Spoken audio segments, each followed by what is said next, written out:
Hey, we're here. We're live. It's us, me and Keith Morange, coming at you with a comics and sweet tea hangout. We just wanted to jump on and basically hang out and just talk. And if anybody jumps in, that'll be awesome too. And y'all can feel free to ask questions, Mhm. shoot the shit, whatever. So, man, what have you been up to? Outside of work, just working on doing comic stuff mostly, and just living life, man. It's a beautiful day today. I went for a hike over at Vasquez Rocks. So if any Star Trek fans Oh, wow. know, they'll know this place because like a bunch of old original Star Trek episodes were filmed by these famous rocks, and it's funny just like because I recently started getting into the old Star Trek shows. I've been watching it off and on, and I'm like, oh, there's Vasquez again, and Yeah. it's funny walking around there and just saying like, oh yeah, that's where Bones and Captain Kirk were, fighting that some tribe or on another planet, and it's just like it's all Right. right there. So Is that the same spot where Kirk and the green lizard yep, thing? yeah, I I think they're thought that was Gorgons it. or Yeah, something. the Gorgon. Yeah. Yeah, He's like, that's it. It's right there. I walked right by that exact spot today. yeah. And it's got that crazy music playing in the background. hmm And he's, Yeah. yeah. Kirk's fighting styles are Oh hilarious. my Just like God. the Oh, jump with the butt oh, hit. oh. Oh man. Hilarious, I man. enjoy it. I've been enjoying like old like retro TV and stuff like that. And it makes me feel like so like time travel, It's just like Yeah. we're like in a different different time, and it's like relaxing. Like I'll put on Batman 66 with Adam West and Burt Ward, I and haven't watched that in a long oh time. dude, I used to love that when I was it's a fun. kid. It's fun, and so is the old Star Trek episodes, and just Yeah. like I'm a sucker for like old 90s 80s sci-fi, the cheesy stuff. Do It's so you fun. remember God, what was that one? I think it only went like a season. Misfits or something like that. Late '80s maybe. I Miss won't say it was on NBC. You had the guy that could shoot the electric bolts out of his hands. Um, I vaguely remember it. I I don't remember him know. playing Johnny Be Good in the background, and he's shooting laser bolts at folks. It was crazy. I don't remember that at all. I missed that. But I Yeah. do remember, do you remember they tried to do an X-Men TV show in the 90s, or was it like early 2000s? It was like I don't remember that. New Mut I don't know if it was New Mutants, but it just had like, it was before CW. It was like the shut up. The series started talking. Um it it was like before CW, and it was like what was it before? Just the WB, Yeah, and WB. Yeah. and they were just trying stuff out, and and they had Jubilee Befo- was in there, Was it and before Smallville? yes, I believe Oh, so. wow. Do you know the That, precursor to Smallville from on WB? Do you remember it? It was called Roswell. yeah, I remember That was Smallville. like basically what Smallville be like was became, is the same kind of like teenage soap Yeah. opera kind of thing going on, and That was their and bread and butter. it was an alien, and Yeah. there was a girl, and like they were in love, and it's all that like um maybe not, that kind of thing, and it was just like it lasted for a couple seasons, and it's on Hulu. Yeah. You can catch the episode, or Disney Plus, or whatever. Remember Sliders. I remember Oh, Briscoe dude, County I love Jr. I'm watching Sliders too, off and Oh, on. You remember the first show that Jerry O'Connell was in? He was like a Yeah. was he an alien or he had It alien it powers or uh, something? I'm The trying to remember scientist now. helped It's him out. my Was it my secret. was it my secret identity? I thought Yes, that that's one it. was that I it. believe that's Yeah, it. that one was Yeah. on Fox, if I remember right. Yeah, probably. It Late was one of '80s. those Sunday shows or something, you Yeah, know. that show lasted a good little bit. Did it? It seemed like it did anyway. You know how time is Yeah. when you're a kid. It seems like forever, and it might have just been 2 seasons. Yeah. Yeah. But Um yeah, I remember he was like chubby and young when it started, and then he mhm. kind of grew up on that show. You know? Yeah. Yeah, I remember Sliders more, but I do remember thinking on the watching the premiere of Sliders, like, oh, that's that guy from My Secret Identity. Yeah. Um, but there was talk of in 2023 of maybe a reboot revival of with the original cast of Sliders, and Oh wow. um, and then the creator writer passed away. And Damn. I guess that killed every, talk idea about maybe rebooting it. I'm sure there's somebody out there that would want to pick the torch up though, It has a and get fan. on it. It has a fan It's base got a that has, fan base, yeah. yeah. I mean, I, it's a great, um, um, what do you call like maybe a plot device or just like a setup for repeated stories, like oh yeah, going to it's different wide worlds, like open for Star that. Trek Yeah, has that same premise. built-in Yeah, story, for different stories, um, which which I think the recent Westworld show on HBO should have kept their world in place to do like that episodic. They could have had guest stars and different things and just have different stories in the world of Westworld, but they really seemed like determined to like break the foundation up that they had built in right. to kind of like long form movie, but it just like I I kind of missed that old episodic storytelling um, Yeah, in comics too. definitely. I I'm so far behind in comics. It's ridiculous. I've got a stack of stuff, probably shit as high as I am that I haven't read that I've picked up. Hmm. It- Would you pick up Probably new stuff, old stuff? What? new stuff, old stuff, Kickstarters, you name it. Yeah, I'm yeah. I've got a book that just come in today. That I'd ordered a while back. I've been waiting on it to come in from Carl Richardson. I don't know if Hmm. you got it on this one. Bad Luck. Nope. I didn't see that one. It looks incredible. He did such an amazing job with this book. It's gorgeous. It's Oh, like cool. it's basically a trade paperback. It's a good long story, and the art. Mm-hmm. It's more cartoony, Mm-hmm. but it's really good for what it is. It's amazing stuff. You can tell he had a lot of care for this story. And Hold it up. Hold it up again. Let me see. Are you bad able to luck. flip through it? Let's see. Show you some of the Give art. give some give some love to this art cartooning.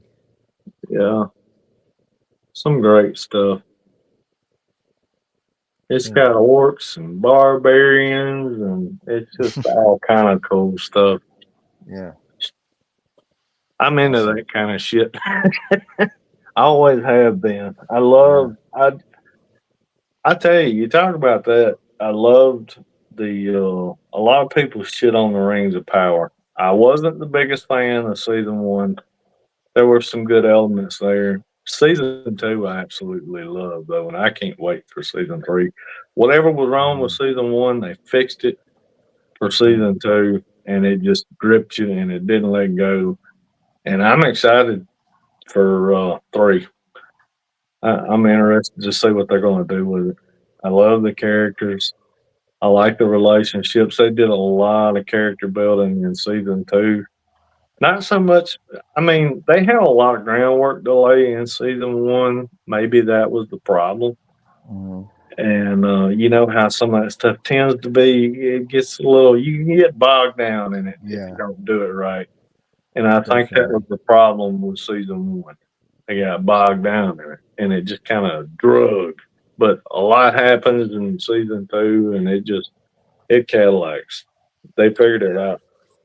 Well, I didn't. I don't think it did them any favors when it got out that they were like they're ignoring the Tolkien source material and all that. And I think that like right out the gate chased people, turned people off. Well, I don't think it was necessarily that. It's based off of the. I can't remember. It's like his. I want to say they published it. Um, it's more like his notes, his world building in Middle Earth, Mm, the time mm, before. Like I want to say it's in the. Is it the Second Age?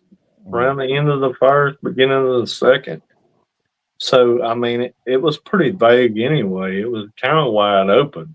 mm, You know, so they're staying as true to it as they possibly can with what they have to go off of. mm. There are some characters that you'll know. I don't want to spoil it in case you want to get into it, but Elrond's in it.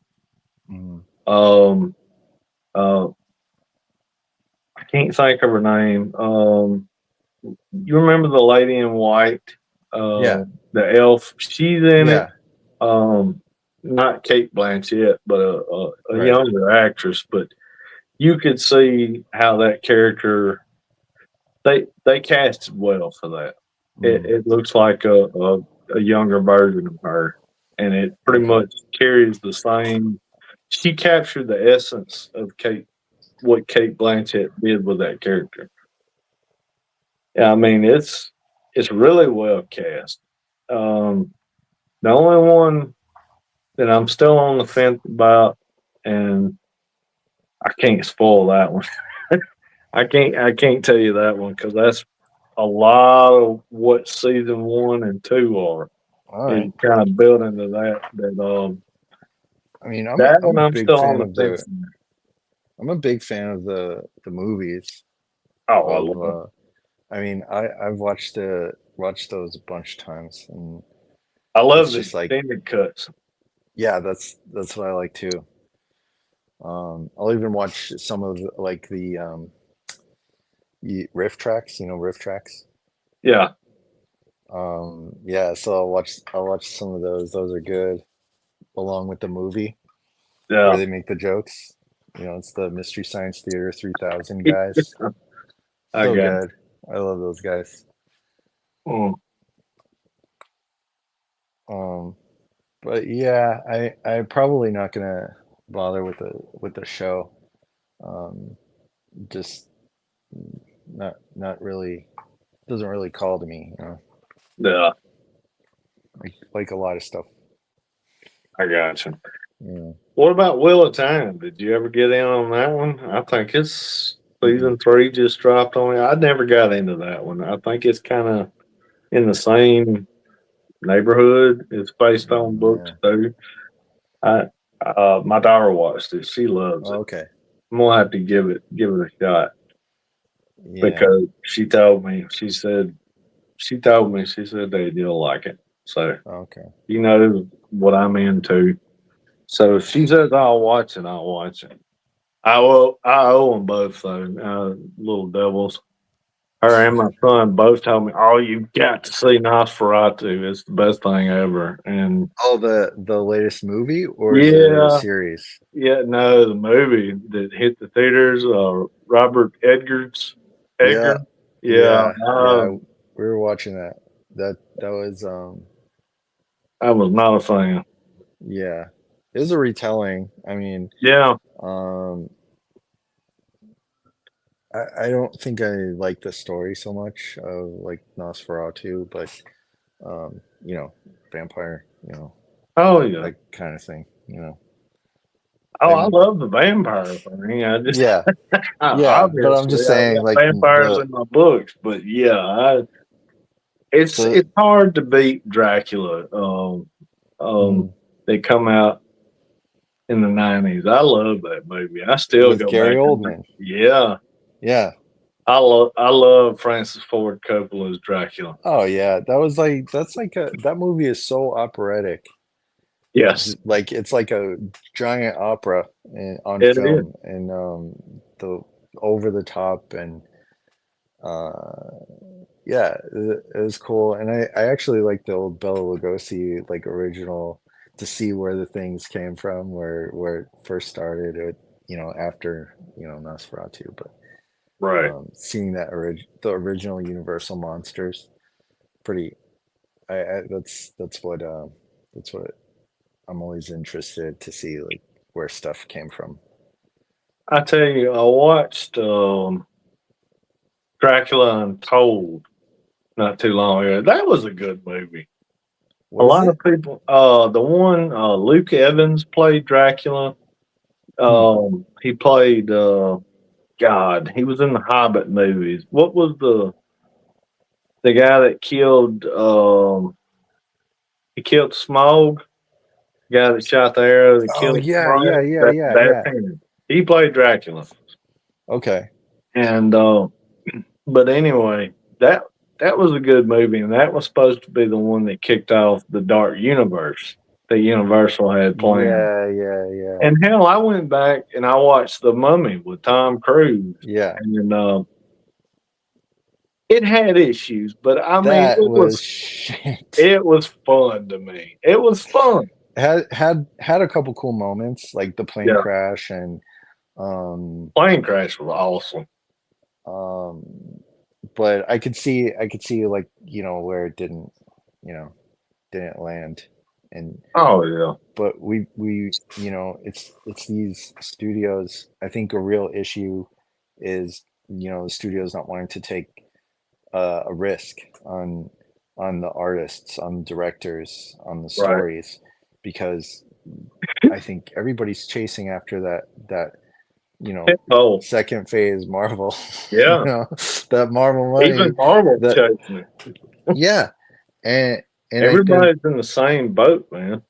and it's really, I think art's kind of in trouble, I think. And uh dude, if you watch this like documentary about the Dark Knight Returns with Frank Miller, it was like in the DVD extras of the animated Dark Knight Returns. Okay, and there's this documentary, and um the editor at the time talking about how she well, not the editor, but Denny O'Neil was the editor, and she was in charge of, like, I guess, bringing in talent and stuff like that, and Right. how they wanted Frank to come over to DC from Marvel because he was doing Daredevil at the time. Yeah. And um, she was like, Frank brought him to lunch, and was like, what do you want to do? He's just like, I want freedom. I want to do like whatever I want. And that led to Ronin. And she was like, well, he's like, I got this samurai story, and I would like to do that. And she's like, well, let me talk to everybody, and see if we can make that happen. Eventually they did, obviously. And there's this part where she says, if we had put like any, constraints on Frank and what he was doing, and like it wouldn't have been what it was. Same thing with Dark Knight.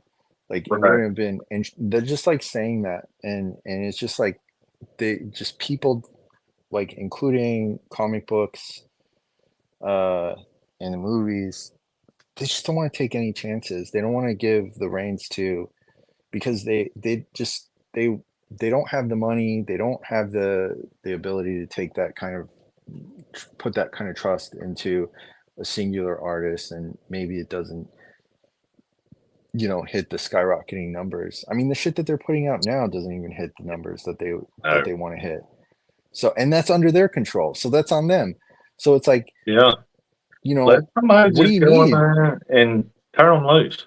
That's what I loved about Black Label, but I haven't heard about any Black Label projects in a while. I think I don't. they left it, right? They abandoned it. I didn't think they did away with Black Label. I I don't know. I I think mean, they're I doing the haven't heard absolute about. stuff. I haven't got in on that. Have you picked And up any of them? no, I've heard good no. things. Clayman's got some fucking cool 90s style covers that he did for Absolute Batman, Clayman. Yeah, I But saw him. outside of that, I don't care. Like, He's working on something separate. yeah, I saw that with his brother. What was it? Do you remember? I don't know, some more Batman stuff. I mean, I'm Batmaned out. I'm Superman out. Yeah, I'm Spider-Man out. I'm tired. Like, right. I'm 45. I don't like. I've run my course with these characters. I don't care about them anymore.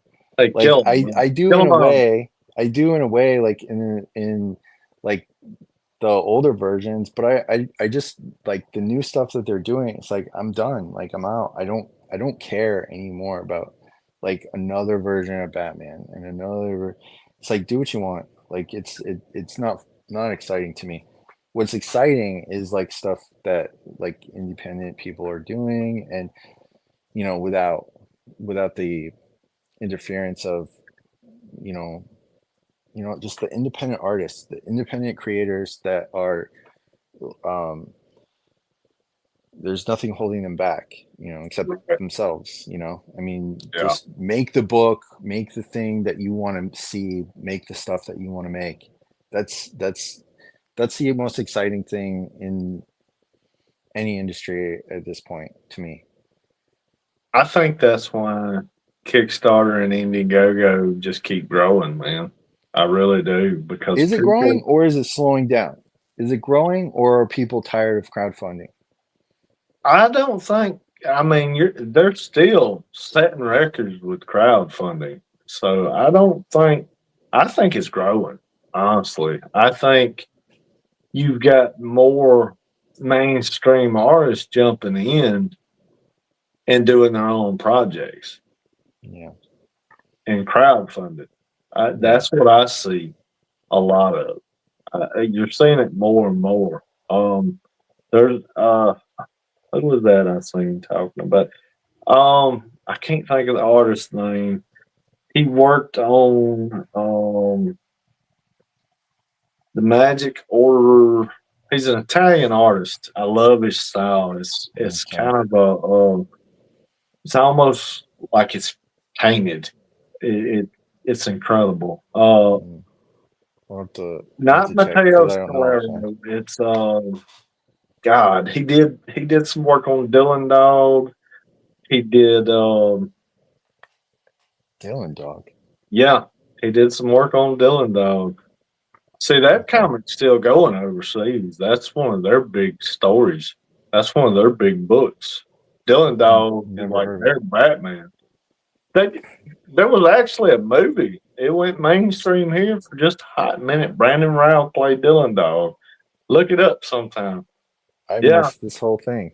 yes, you'll have to check that out. It didn't take off, but yeah, Okay. Dylan Dog almost caught hold over here. I mean, Okay. it's kind of like in the occult. He's kind of like almost like Hellblazer, kind of, but he's a detective and he deals in the occult and stuff like that. It was really cool, Yeah. actually. But anyway, this artist he got famous doing that work. He was working on Dylan Dog, and then he's done several other things. The latest thing he's done that was kind of mainstream was either the Magic Order Volume 3, I think. Okay. Um, I get those mixed up because let's see. I know Olivia Coipel did the first volume. I want to say, oh God, he was. Immonen. Immonen. He Stuart Immonen. He did Okay. volume 2, I think. He was the artist for volume 2.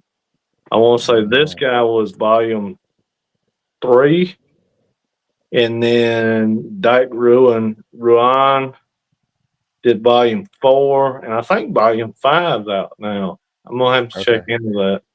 But anyway, I wish I could. Hell, Why don't you bring it up? Put it on screen or something. um, I was seeing if I had.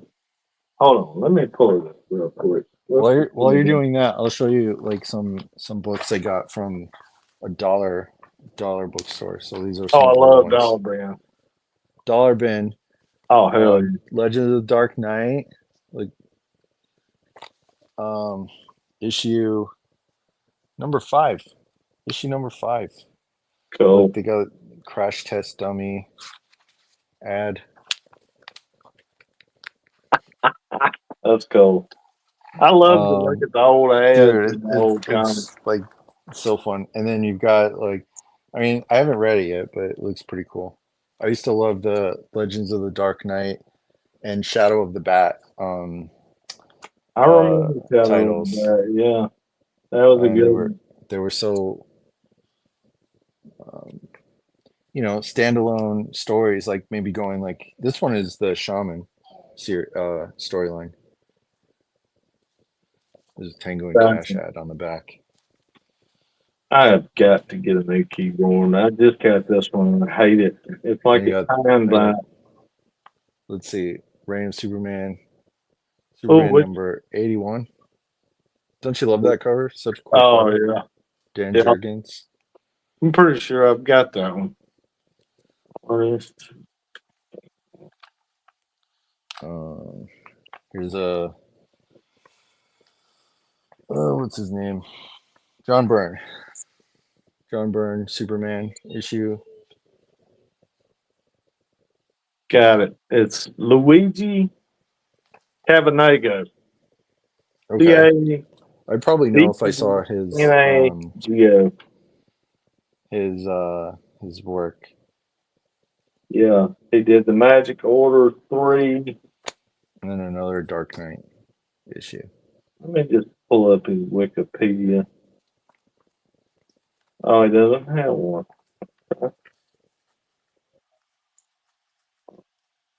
Yeah, illustrator on Dylan Dog and Batman #1. That was last year. He did the Magic Order 3. Like I said, he's an Italian artist. All these overseas artists are doing the American comic books and the indie books because of the cheaper rates, the Oh, yeah. exchange. Yeah. It's, There. it's an issue. It's an issue. Yeah. Um, I'm I hadn't been reading them, but I'm still collecting Daredevil. I don't even know if JR is doing the interior work. I know he's doing the covers for Daredevil. He did. I know he did the interior work for like the first 5 of them, but I don't know if he's The still doing last it or not. thing I thought he was doing was Spider-Man stuff, so I didn't know he moved on to back to Daredevil. Yeah, he's been on Daredevil for a good while now. Really? Yeah, Pepe Larraz is doing Amazing Spider-Man right now. Hmm. I don't know. Yeah, I don't he's know Pepe. incredible. He I don't know did Pepe. he did House of X or Powers of X. One of those. Oh God, I hated that series. I I read like issue 1 and I was just like, fuck this island stuff, this dark, like just the separation, just like I can't stand modern comics.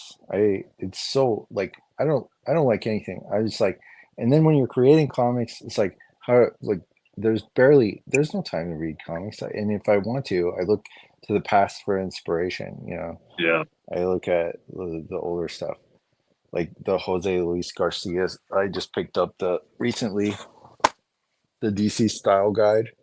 Oh wow. I found that. Look how thick this thing is, Oh, and that it's reminds just me. You probably already got this. I know how you love artist edition. you got an artist edition. I've got a few of them now. You didn't tell me that. Which ones did you get? I've got let's see, I got the one that You gotta hold it up. Let's see. yeah, I'm trying to dig them out. I've got Oh, nice, the nice. Gimli's Gimli. X-Men. Hmm. It's freaking huge. I love it. Yeah, super cool. Are you learning from that? Studying the Oh pages? God, yeah. Um, I got um, I got a great deal on this one. I think I only give $60 for this next one. My wife What? actually got it. Yeah, my wife got it for me for Christmas. Oh, this one's gorgeous. I haven't even opened it yet. I don't want to tear the Let me page. see. Let me see. Oh, nice, nice. Freaking huge. You haven't opened it yet. Wow. I know. See, That's what that's I what I said. mean. I'm scared to When open. you're creating, it's like there's hardly any time. That's what I'm saying. I'm so far behind, man. Yeah. And I'm not sure that, I mean, it seems like less people are reading comics in general across the board. They are. They really are. I think people are backing books, kind of like for political reasons, but not reading, you know. Yeah, it's And I think insane. there's a lot of that happening. It's like people want to support creators but they don't read the books. Yeah, I It's picked this one. This is one it's a I little got. concerning. Jeff Grogan. I had him on the show. Oh yeah, yeah. Yeah, Awesome. yeah. It's a Yeah, he's a beautiful cool book. guy. I love it. Yeah, I love his work. I enjoyed your conversation with him. That was cool. Oh God, I Good got to episode. get back on. I enjoy talking with Jeff. He's just an incredible guy. Mm-hmm. Mm-hmm. He messes me every once in a while. He sent a couple guys my way after that to be on the show. And Mm-hmm. oh, did you? Let me see. Oh, let's see here. I've got to sit down and read this one. Uh, Hold it up. Let's see. Helen of Helen of Winghorn. Winghorn. Haven't heard it. Is that Tom indie? King wrote it, and Belkis Evely. Oh, I okay. love her work. She has such a. I mean, it's gorgeous, and the colors on this, man. I think Mateus Lopez did the colors. He's incredible. Mm. I mean, every one of these is like it's insane how gorgeous these covers are. Got a glare. Let's see. Hold Uh, it. Cool. yeah, but yeah, even Finch joined the Kickstarter thing. Yeah. Yeah. Marvel. That's his Marvel art.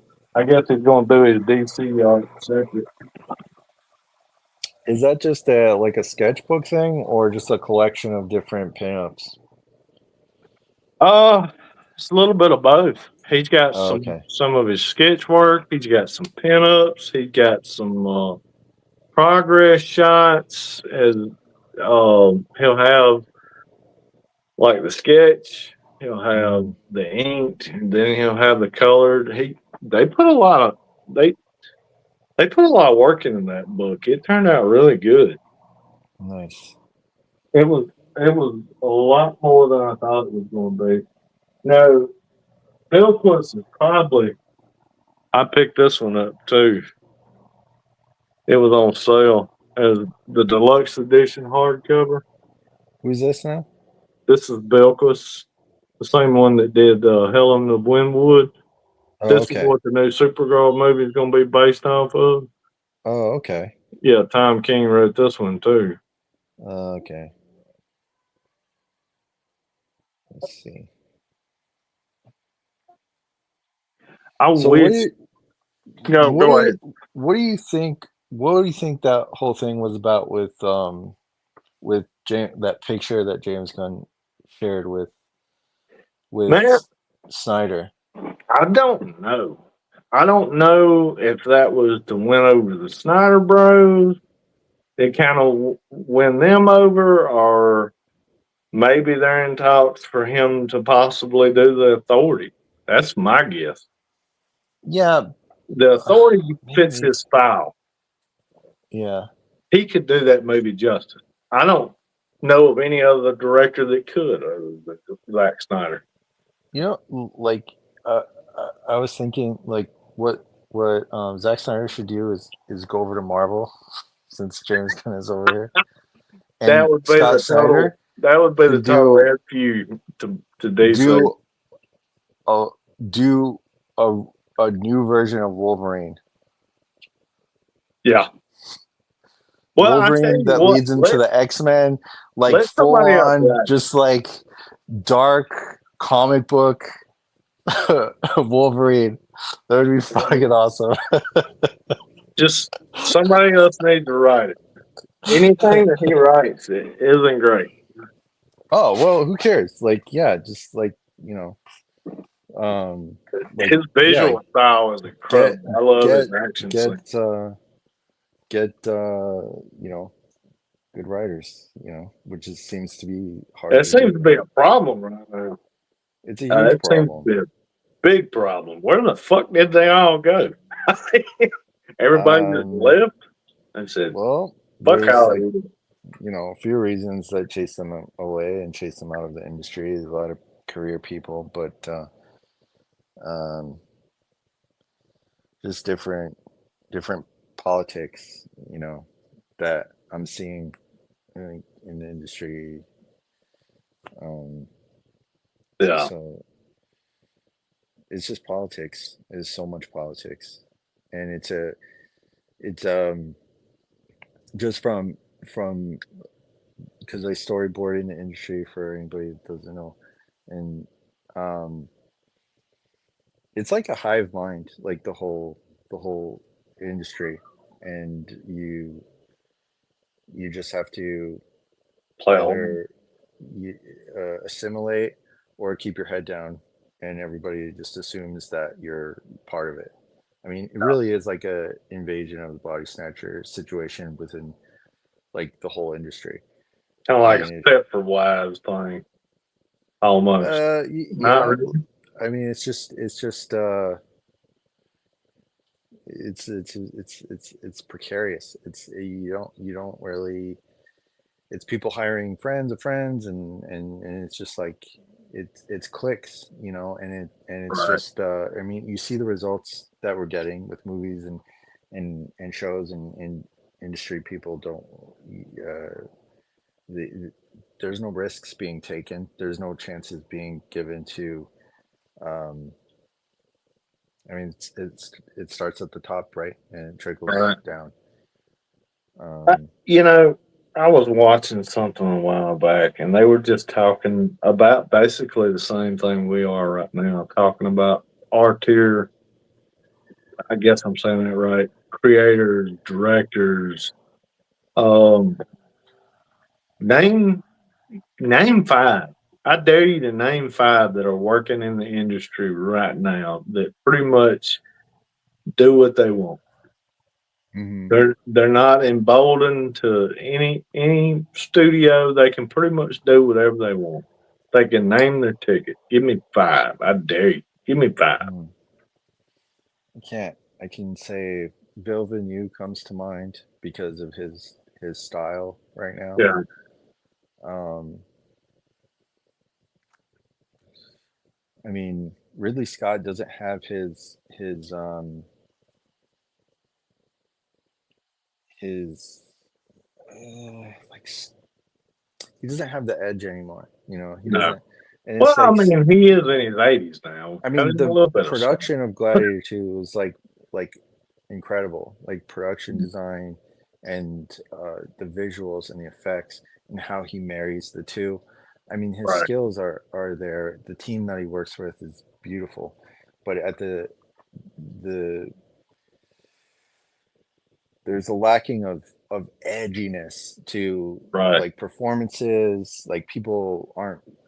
I don't know what it is. I mean, could probably speculate and bore everyone to death about it, but it's just like there's an emotional edge. There's a safeness to too much of it, Right. and like Gladiator 2 didn't have that. Like the way that Gladiator 1 did, it's not as good as a movie. No. As beautiful as it His was last few haven't visually. been great. Yeah, no, He's lost something.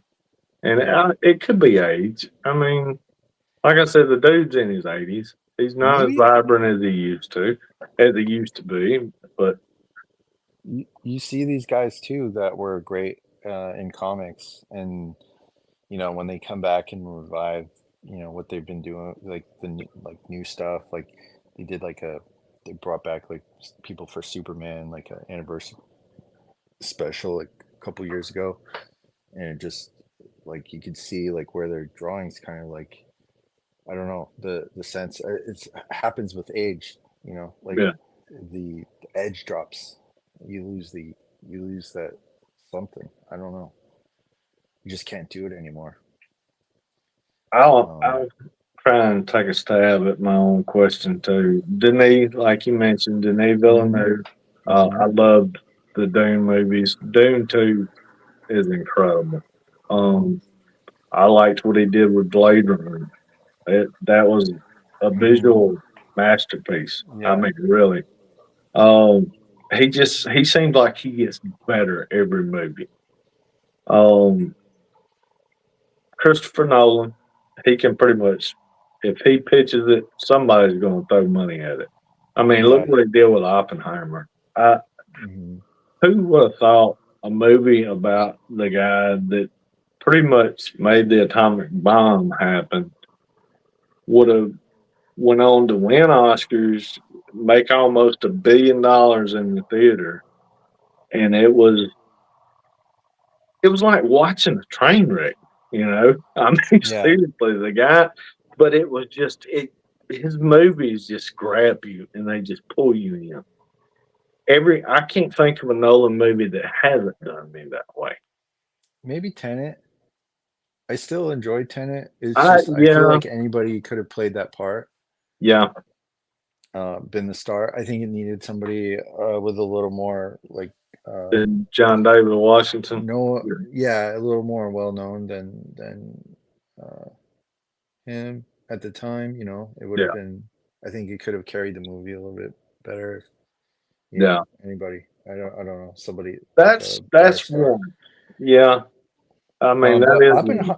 Oppenheimer, like I remember watching it and I was just like, this shouldn't be this shouldn't be interesting. Like But it like was. it's just a lot of people talking, but Yeah, the way like it's put together, edited, and I thought it was good.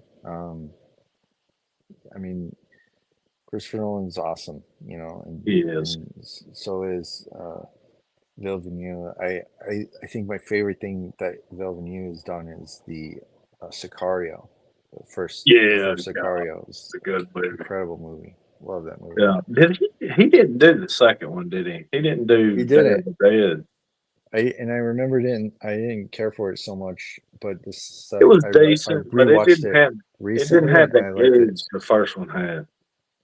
I liked it better on a second viewing. It was a different director, but it was better the second time around. Um, we're talking about that though. Francis Ford Coppola. I did you see his new movie? No, did you?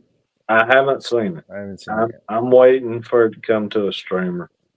It just Yeah, nothing about it seemed appealing to me whatsoever. right. Yeah, it was It's just too far out there. yeah, it, it was I don't know what that was. I don't know what that was. He's been talking about making that movie for 10 plus years. Uh, Um, Scorsese, that's one that can pretty much name his ticket. But I think mm, he's the same way as Ridley Scott. He's lost his edge. he did. Um, what's the last Scorsese movie? Oh, Oh, Flowers of the Killer Moon, right? yeah, I think that was the yeah, last one. I think so. Didn't care for that. I never seen it. I It never was on seen it. Apple TV Plus, and I checked it out when it was on there. Um, it was just kind of a downer, you know. I mean, Yeah, tragic, horrible story, um, but it was a downer. I mean, uh, so it wasn't like enjoyable. It wasn't entertaining, you know. The yeah. performances weren't entertaining, and I think that's like one of the main things. No matter what you're doing, what medium you're working in, it's like, it's got to be like entertaining. It's got to be like there's got to be some kind of appeal there. Otherwise, like, go write an article, write a journalist, or do a report, You news gotta have a report, documentary. I mean, yeah. it's got to be like some kind of like You gotta um, give people a way in. way in, and like it's got to be enjoyable on some level, right? Whether it's the performances or you're watching it because you want to see what the director is going to do, but it has to be like entertaining. It has to be like it has to take you on the journey, and you want to hear what and that's why like movie the any movie that gets made is like a miracle almost. Oh my god, It's yeah. amazing how these things like get put together, and the ones that are actually good and successful, it's like incredible. Right. Watch any behind the scenes of these movies that we're talking about, and it's like I can't believe they've done this. Like Ridley Scott's team built like a whole city basically of what old Rome looked like, and Yeah. I mean it was like the actors are walking around. They're walking through this incredibly So, large yeah. set. I mean, amazing. Just that alone, the movie isn't that great story wise, but like it's beautiful to see like the way it's shot, and the the attention and detail that goes into the production. It's worth it just for that, I think. Tarantino. There's another one that can name Hmm. his ticket. Well, Um, do you think he's scared of, because he's set up like what his last movie is, and he backed out of it? Do you think it's like it's like he Pressure. He put too it's much the pressure pressure. on He put the himself. pressure Yeah. on himself, right? Like Yeah. this is the last movie, and Yep. yeah, it's like after, you know, there's stories of like authors who write have that hit, and they're afraid to do another one. They never do another one because of Right. it won't live up to what people think they are, what say they, how good Didn't they are. Hemingway go through that? Who did? Ernest Hemingway, didn't he? Oh, maybe. I don't know. Yeah. I think he But was a very tortured individual. yeah, there's all kinds of stories. Um, yeah. But yeah, Tarantino, he set himself up for failure by uh, I, but he's always said that. I'm making 10 movies and I'm out. He's always Yeah. called that. So I mean, it wasn't a fluke thing. He didn't do it for hype. That's what he's always said. Yeah. So, but I think the pressure he put on himself because he knows one more and that's it. And I think he's scared to not have that anymore. Yeah. Wants to stay true to his word. I think. There's a recent interview he did with Variety where he you could probably find the article, but he talked about like his problems with the distribution of film now, and I like art is in a flux right now, and um he was just like, what, I didn't get in for this for diminishing returns, because I they used read to that. make money Yeah, off of, I read bits and the pieces theater about it. release and then the DVD release, and it's not there anymore. It's all like streaming, and he was like 2019 was the last year for movies, and it was Yeah, bad even then. So, I mean, don't you think everything is suffering like with this, like what the distribution is? Everything is kind of in the middle of change and changing to the next whatever it's going to become next, like yeah. comics included. I, I think media and entertainment as a whole is kind of in a very weird place right now. Yeah, Um, I think it's all changing. Um, I don't know if you can put your finger on one individual thing and say, okay, that's what caused this. I mean, the pandemic kicked it all off. That's where it kind of started, and it kind hmm, of threw everything into this weird flux. yeah, And then after that, I think AI is playing a part in it too. I honestly do. I think a it lot of is. artists are scared of AI. I know I am. I'm scared shitless of it. I'm not scared of it. I'm Well, I'm scared accepting of it of for it. different reasons. I'm not scared of it taking work away from me. I'm scared of it as far as it controlling way too much. You know, Yeah. I mean, Hmm. call me a crazy for being a child of the '80s and growing up and watching Terminator. I mean, Hmm. who knows? I mean, that Right. shit could happen, dude. I mean, I mean, Did you see this seriously. footage? There's this footage. This one little clip of I think it's in China. Robot just like gets aggressive towards an audience, like somebody in the audience. Oh wow, Yeah, there's a clip. It's online. You'll see it. It's circling around this past week, and it just kind of lunges at someone in the audience. was it like a glitch? Have they? I don't know, but they just like backed him up, you know, moved him away, and he just like Yeah, settled down. But it's like there's all kinds of weird stuff, you know. I mean, we know where it's going. yeah, It really is. It like it's having conversations with itself, yeah. you know. That's scary. Where it's sitting down and talking to itself. Yeah, that's a problem. Um, that's insane. But Just the concept. I mean, have have you guys seen any sci-fi ever? Any exactly, sci-fi anything? exactly. And that's what I don't get. I mean, they're all. Hey, let's. This is the wave of the future. You know, Yeah, yeah. who is going to win the control Okay, AI? fine. I mean, That's the that's where I'm whole at. fucking thing. It's going to control itself, Yeah.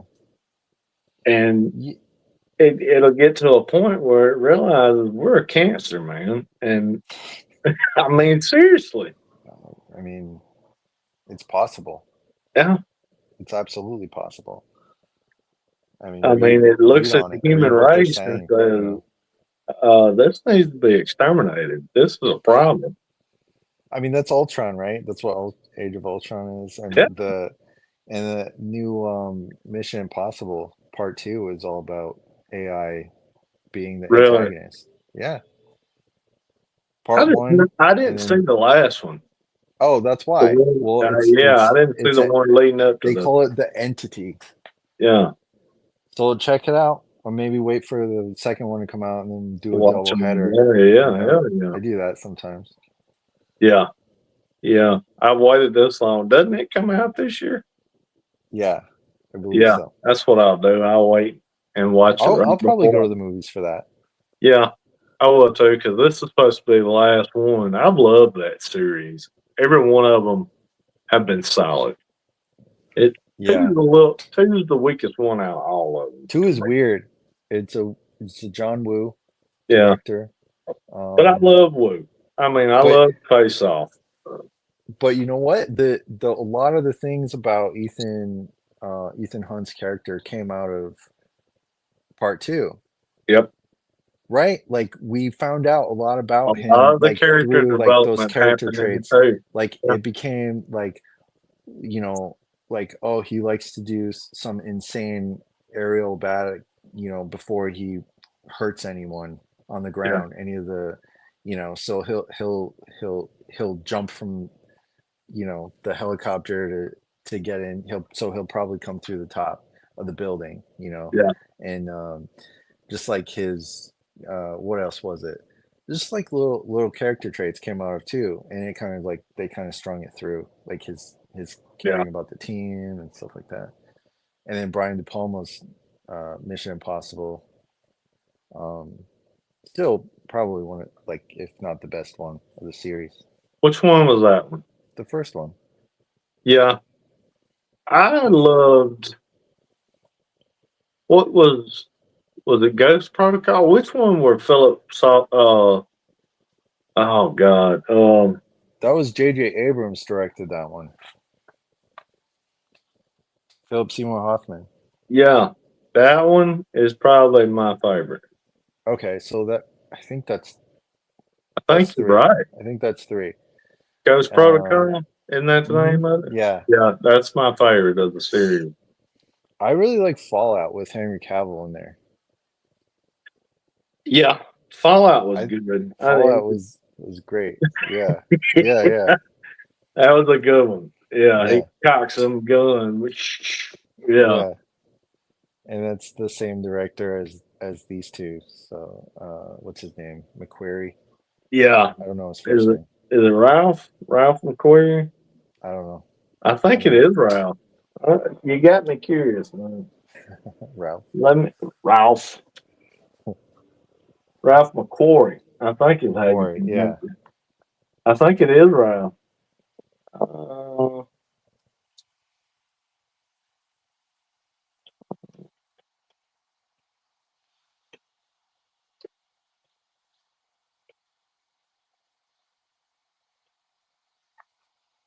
Got dead air. Dead air. And then yeah, earlier this week you were talking about like the Superman, James Gunn Superman, and there's been some mixed reviews online about the trailer, and I've then heard also like people are saying like, and it could just be made up, but they're saying like the screenings for the movie haven't gone too well. I've heard mixed things. Yeah, I've heard some people say they're good, some people say they're terrible. I'm at Yeah, the point where I was like off. unless it's official, Christopher everything's McQuarrie. bullshit. Like Christopher. Christopher, okay, not Yeah. Ralph. Ralph. Ralph. Where did that come from? I don't Ralph. know. Oh, but yeah. What? I kind of feel bad for Corn Sweat because he's really Yeah. like hearing and seeing all this shit that He people are, looks like and he could he's look gonna better repeat. in the suit. I think we could Yeah. all agree the suit could have been a little bit better. I don't hate it. Though. I don't hate it. I really don't. But it's like the jacket stuff like that Mhm. from Guardians, and Yep. I kind of I mean it's a choice, and you know that's it, Let but me ask you again. Did huh? you see the picture they posted today about the new Green Lantern series with Kyle Chandler? Kyle Chandler? I don't know these Yeah, guys. he's Can gonna you be bring it up, playing put it on screen or something? Kyle Chandler, he's been in movies, God, TV series. Did you watch the series based off the Billy Bob Thornton movie, Friday Night Lights? Played the Yes. same role. That's Kyle Chandler. He will be playing Okay, Hal Jordan. cool. I like Yeah, that. I don't hate that. yeah, and Did you see Rebel Ridge on Netflix? No. Was an up and So coming I did see young this. black I guy. did see this photo. I did see Yeah, this photo. he'll be So playing John Stewart. okay. So like, I've been waiting for somebody to do a good Green Lantern series, like a good rendition of this. So that's interesting. I like that Hal Jordan and John Stewart are both in it. I like And that. it's supposed to be like they're calling it basically True Detective with the cosmic. It's going to be very grounded, supposedly. Okay. Looking at that shot, I mean, it looks They look good. incredible. They Yeah, look it good. looks I really mean, good. they're just in clothes, right? Their Yeah, jackets. Sinestro is going to be in it. Okay. I can't remember the actor they got to do it. I So know it's a it's solid actor. connected to the Superman movie, right? Yeah, yeah, that's all Okay. going to be in the new DCU. I think as long as Warner Brothers decides and goes with a vision and sticks to it, the fans will be on board. I think people will be on board. What has hurt them the most is It's this all over the place. like starting and quitting, starting and quitting. That was the worst thing. They could have had all the Snyder stuff that they wanted, that they had committed to, if there wasn't that internal back and forth warring going on, and Yeah, then still rebooted it and had the gun stuff that they're going on now. I right. mean, there's no reason like to like be fucking up this hard. No, This is that like this internal um committee politics, this corporate politics of like, oh, this is how it should be done, and I'm not even a creator. I don't write comics. I don't even know the comics, but this is how it should be done. It's like that shit has got to go. Like all the fans, like who are these people fucking up these characters and fucking up these movies? It's like let them do it. Let them do it. Like right. if they stick with James Gunn, they're with him. Don't reboot this shit. Like Just go follow with through it. with it. Follow through with it. Like connect with things, and you'll have your win. Or So let me or ask you if it this. sucks, then it's over. Personally, I loved what James Gunn did with Guardians. He made them a household name. I mean, people didn't know who the fuck the Guardians was, I other didn't. than comic book fans.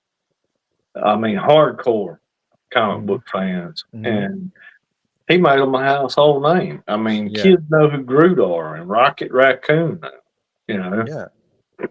One and And two, Guardians 1 and 2 are like two, like in my favorite Marvel three was good. films. Three was.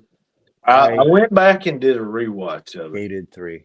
I hate I 3. went back. I hated it to start with, but I went back and I recently rewatched that, and there is a lot of heart to that movie. I don't I like mean, it. it really is. It was rock. It's Rocket's story, and it I don't was even need to see it. incredible. I don't want to. I don't need to see it. Yeah, It's like I don't need to see like Rocket being tortured and all this stuff. but I don't anyway, need it. going. Okay, so James Gunn is going to bring that to the DCU. Now, everything I can't imagine the pressure that's on this guy. I wouldn't. I wouldn't Well, even want to begin to want to understand the pressure he's under. If Superman doesn't perform, let's say hypothetical, let's say it does close to what Man of Steel does, and it makes 600 million. mm, What do you think WB does? What do you think Zaslav does? Do you think he shit cans Gun and Saffron, and we're back to the drawing board, or they say, okay, that's your first. That's strike one. Let's see what you got. We're gonna throw you another pitch. We're can giving you you another imagine? shot. Can you imagine that they do this movie and they shelve Superman? That it doesn't give them the money that they want, and then they shelve it. Did Like, you say it? say it sucks. Say it's terrible. Like, I it's don't think it's terrible. no. I'm just saying. Say it doesn't do like people don't respond to it well, and then like it doesn't make the money that they wanted to make, right? It doesn't hit their numbers, right? I think they're wanting $1 billion out of it. What do you think? I don't. That's not what I'm saying. But I'm saying if they say it doesn't, like nobody likes it, and it doesn't hit the numbers that they want it to, and what then? Are they going to recast Superman again? Are they going to like do another reboot, find another director, and can the Green Lantern show? And it's like they can't. Yeah, They've painted themselves into a corner that like this has to be good. Like this is what they have to go with. Like whether it hits the numbers or not. Like this is what they've decided to go with. yeah. Like and they need to like have a little like guts and like It just, stick to it and move forward with their plans. Otherwise, they're just like wasting these characters. They're wasting all of it. And they're exhausting fans.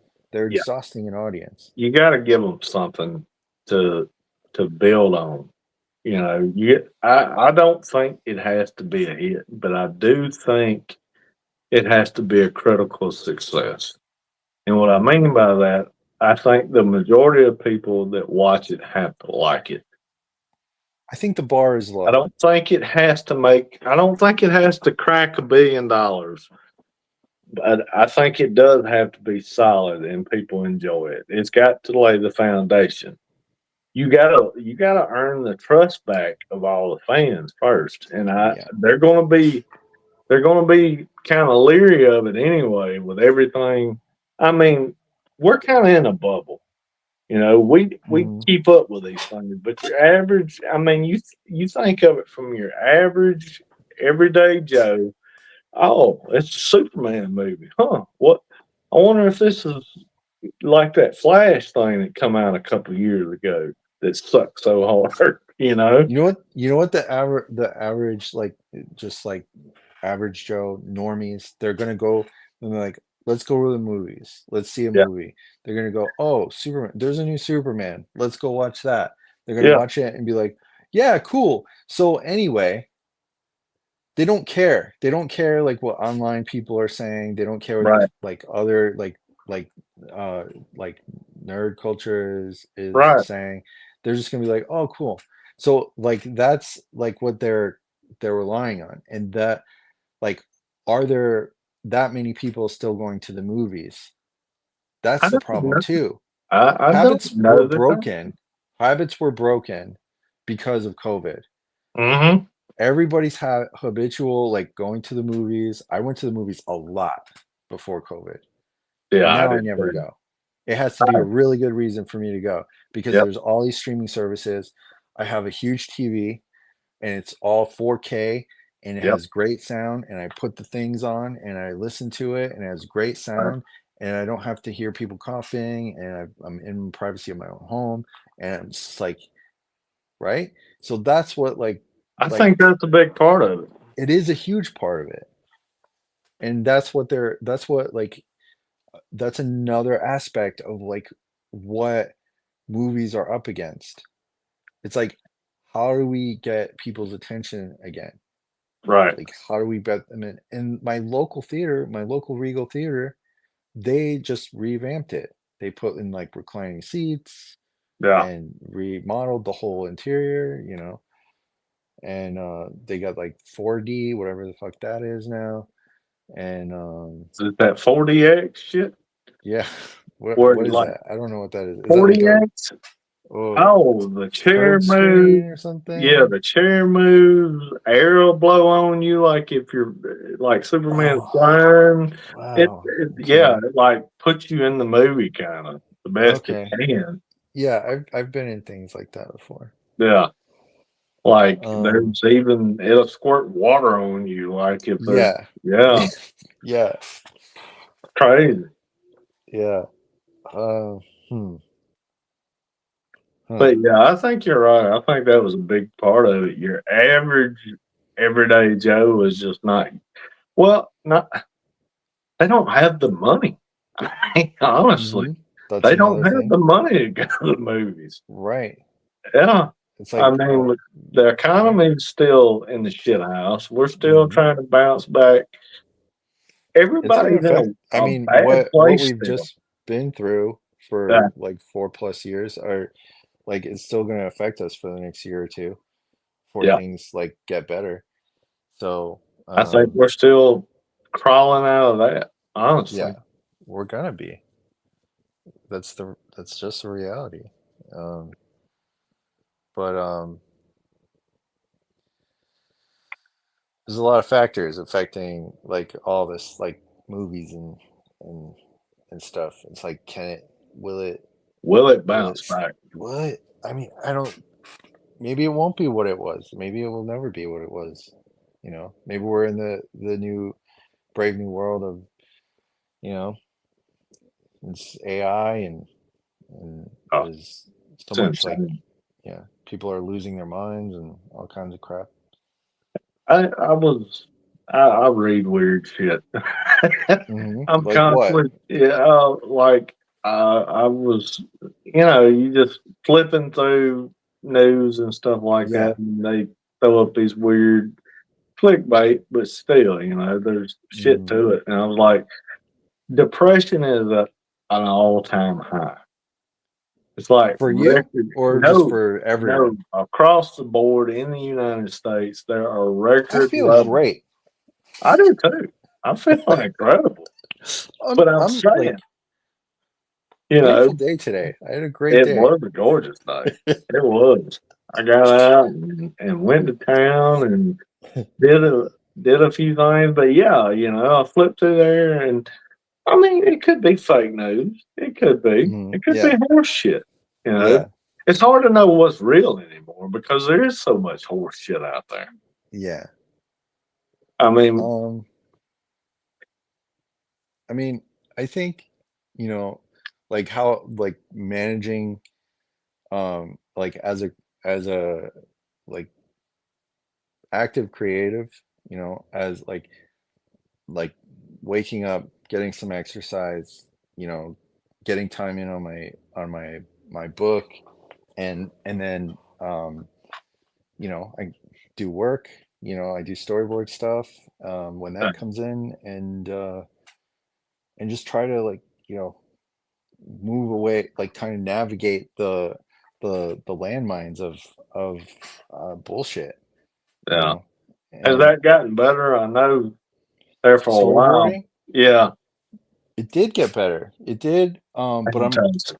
here's the thing that's related to like to everything we're talking about is I notice that and I did What's a up, recent Kenny? post about it. Kenny's in here with us. What's up, Kenny? Oh, cool. What's up? I can't see any of the chat or anything, but um I did a recent post and I was talking about lowballing rates that artists need to like really stand up for themselves. Creatives need to stand up for themselves and be a little like more assertive. And because what's happening is I think companies and studios are seeing an economy of desperation as far as where it comes to in regards to um, artists of all kinds, writers. When I say Yeah, artists, I don't mean like, oh, just only drawing. I'm talking like about like across across the the board, board. Yeah, directors, writers, you. illustrators, designers, whatever. And they are um, attempting to undercut people's rates, lower offers, and say because they got this carpetbagger mindset of like, oh, we got AI and Oh, artists aren't that they're valuable anymore. So wow. let me just like give like a lower. We only have this amount, not your normal amount. I tell Yeah, those people to go fuck off. I right. say go find like nope. The best I could do is like $50 off, you know, Yeah, off my day rate, and then you can like that's as far as I'm willing to meet you. Otherwise, it's not worth it. It's not worth it right. for my time at all. And that's the kind of like when you're willing to walk away, you'll be surprised in a deal in a negotiation when you're truly willing to walk away. This is a pro tip, guys. Okay, He's giving you in pearls. in any deal, where there's negotiating on the negotiations are on the table, when you are sincerely, truly willing to walk away without the deal, you'll be surprised how fast people will find the money when they really want you. And it happens all the time. So you just have to really like be willing to like this is what I'm asking for. This is what I'm worth. And either you have the money to work with me and you'll get the best quality stuff, you'll get my best work, and you won't have to worry about this. You can worry about all the other things, but you won't have to worry about what I'm providing, my service. You don't have to worry about that. That how much is that worth to you? That I'm taking care of this. You don't have to worry about it. I'm going to give you solves to your problems and I'm going to give you what you need. So isn't that worth it? Or are you going to like go find somebody who's new and nervous and a wreck and doesn't know what you're talking about, doesn't know that storyboards are more than just drawing? You got to know about, how to direct a film, what the crew is doing, what the sets Right. look like, what the people look like, and you got to be willing to like, offer solutions and stuff like that. So if like this is just my aspect of like where I'm coming from, my job, but that's what you have to think about when you're in any kind of negotiating situation where it's like I'm not lucky to have a job. You're lucky to have me. Right. This is the attitude that too many artists don't have. There's a desperation that they're coming to the table with, and you can smell it.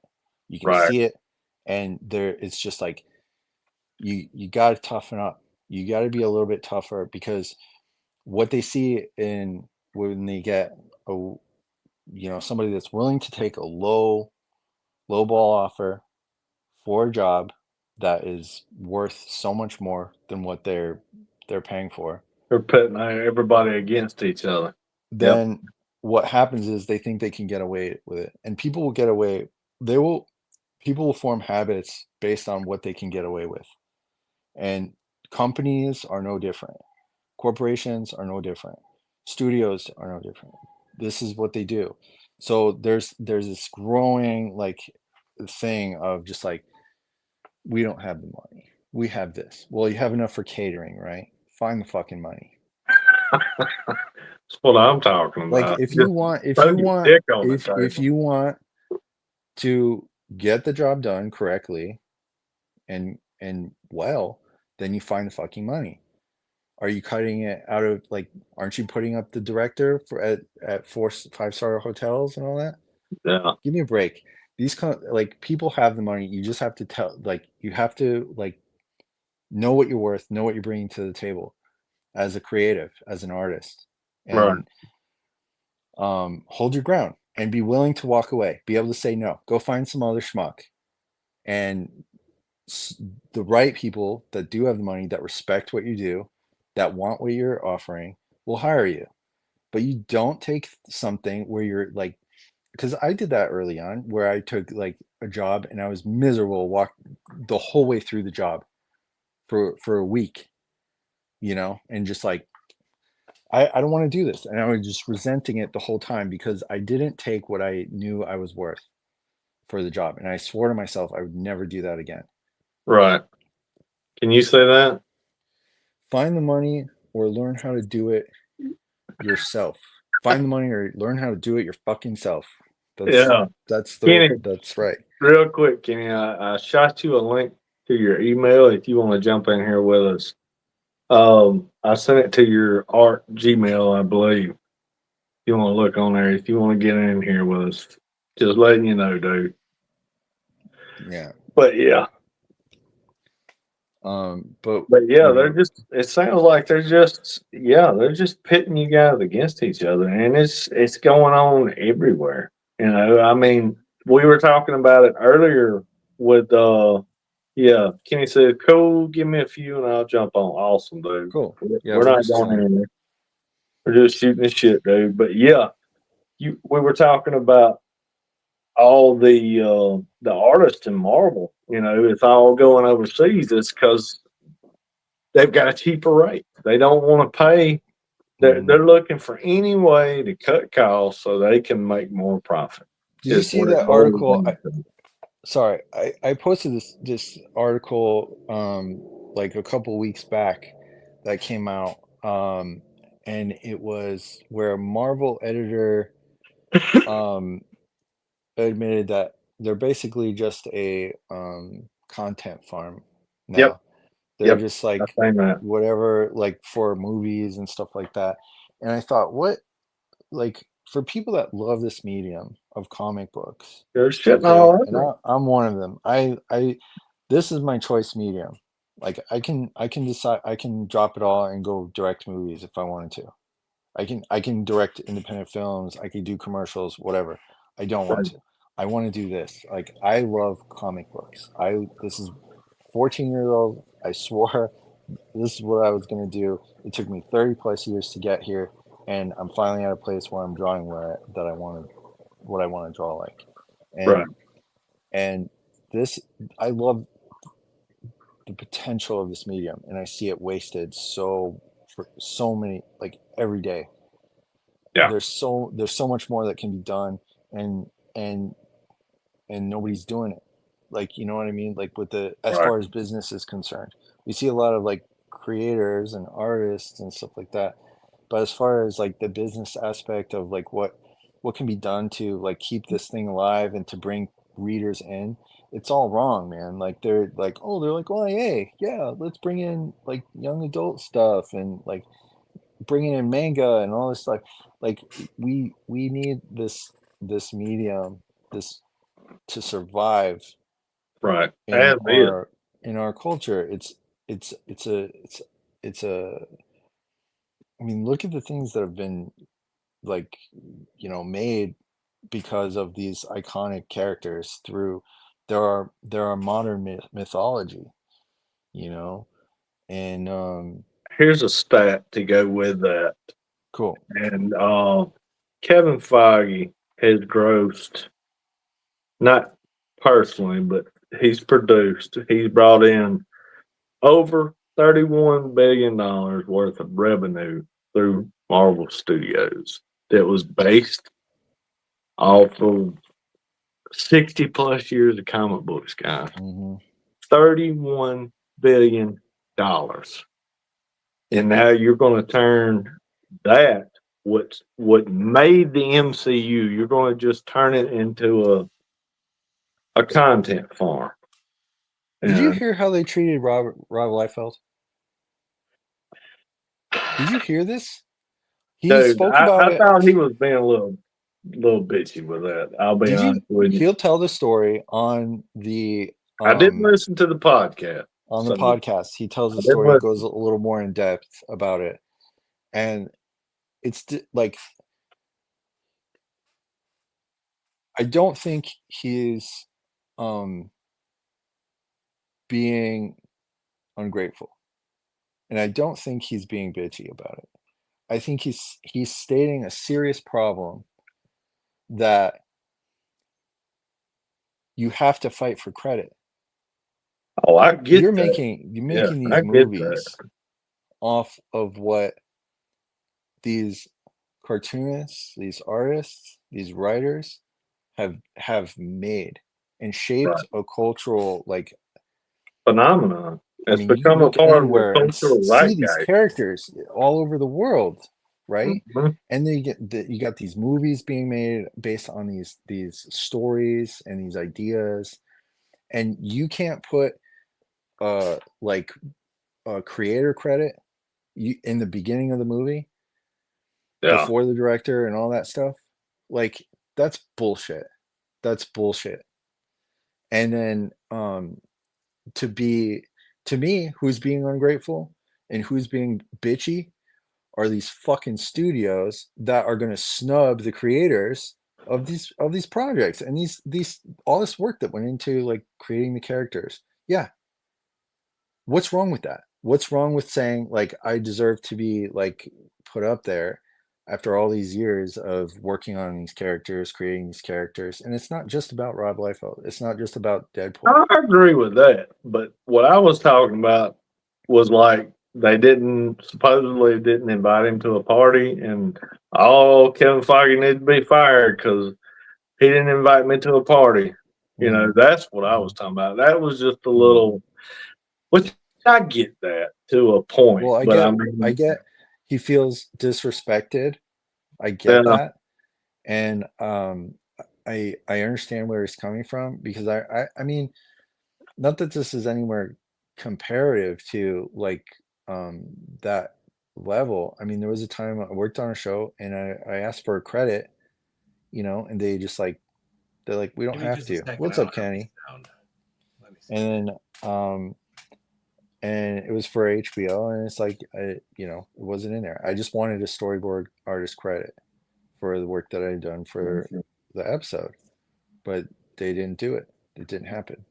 There we go. Can you hear me? So, I mean, these things, like, but making a movie like based on a novel, you got to put the creator like the based on a novel, right?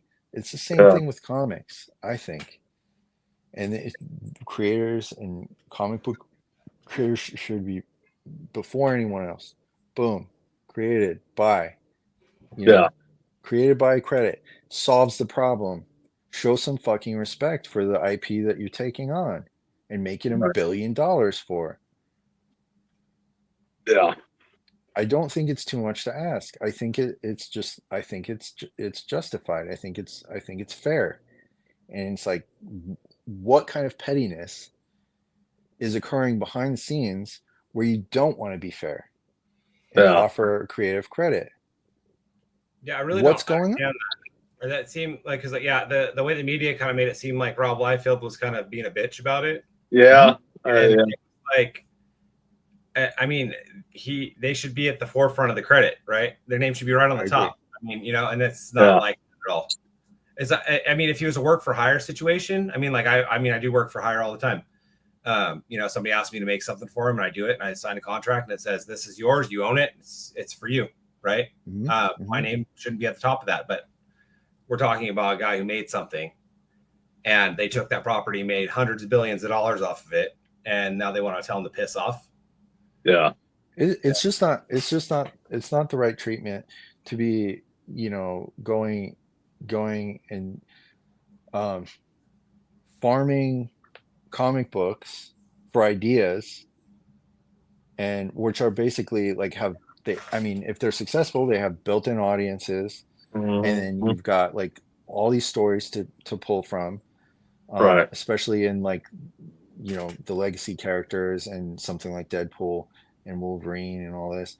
I mean, you've got all of these fans already there, and what's wrong with crediting the creator of that or no, I the agree with that creators? end of it. Put it in there, put it up front. Yeah, Like like we Richard went, Donner done with Superman. we've been through that with the Superman stuff.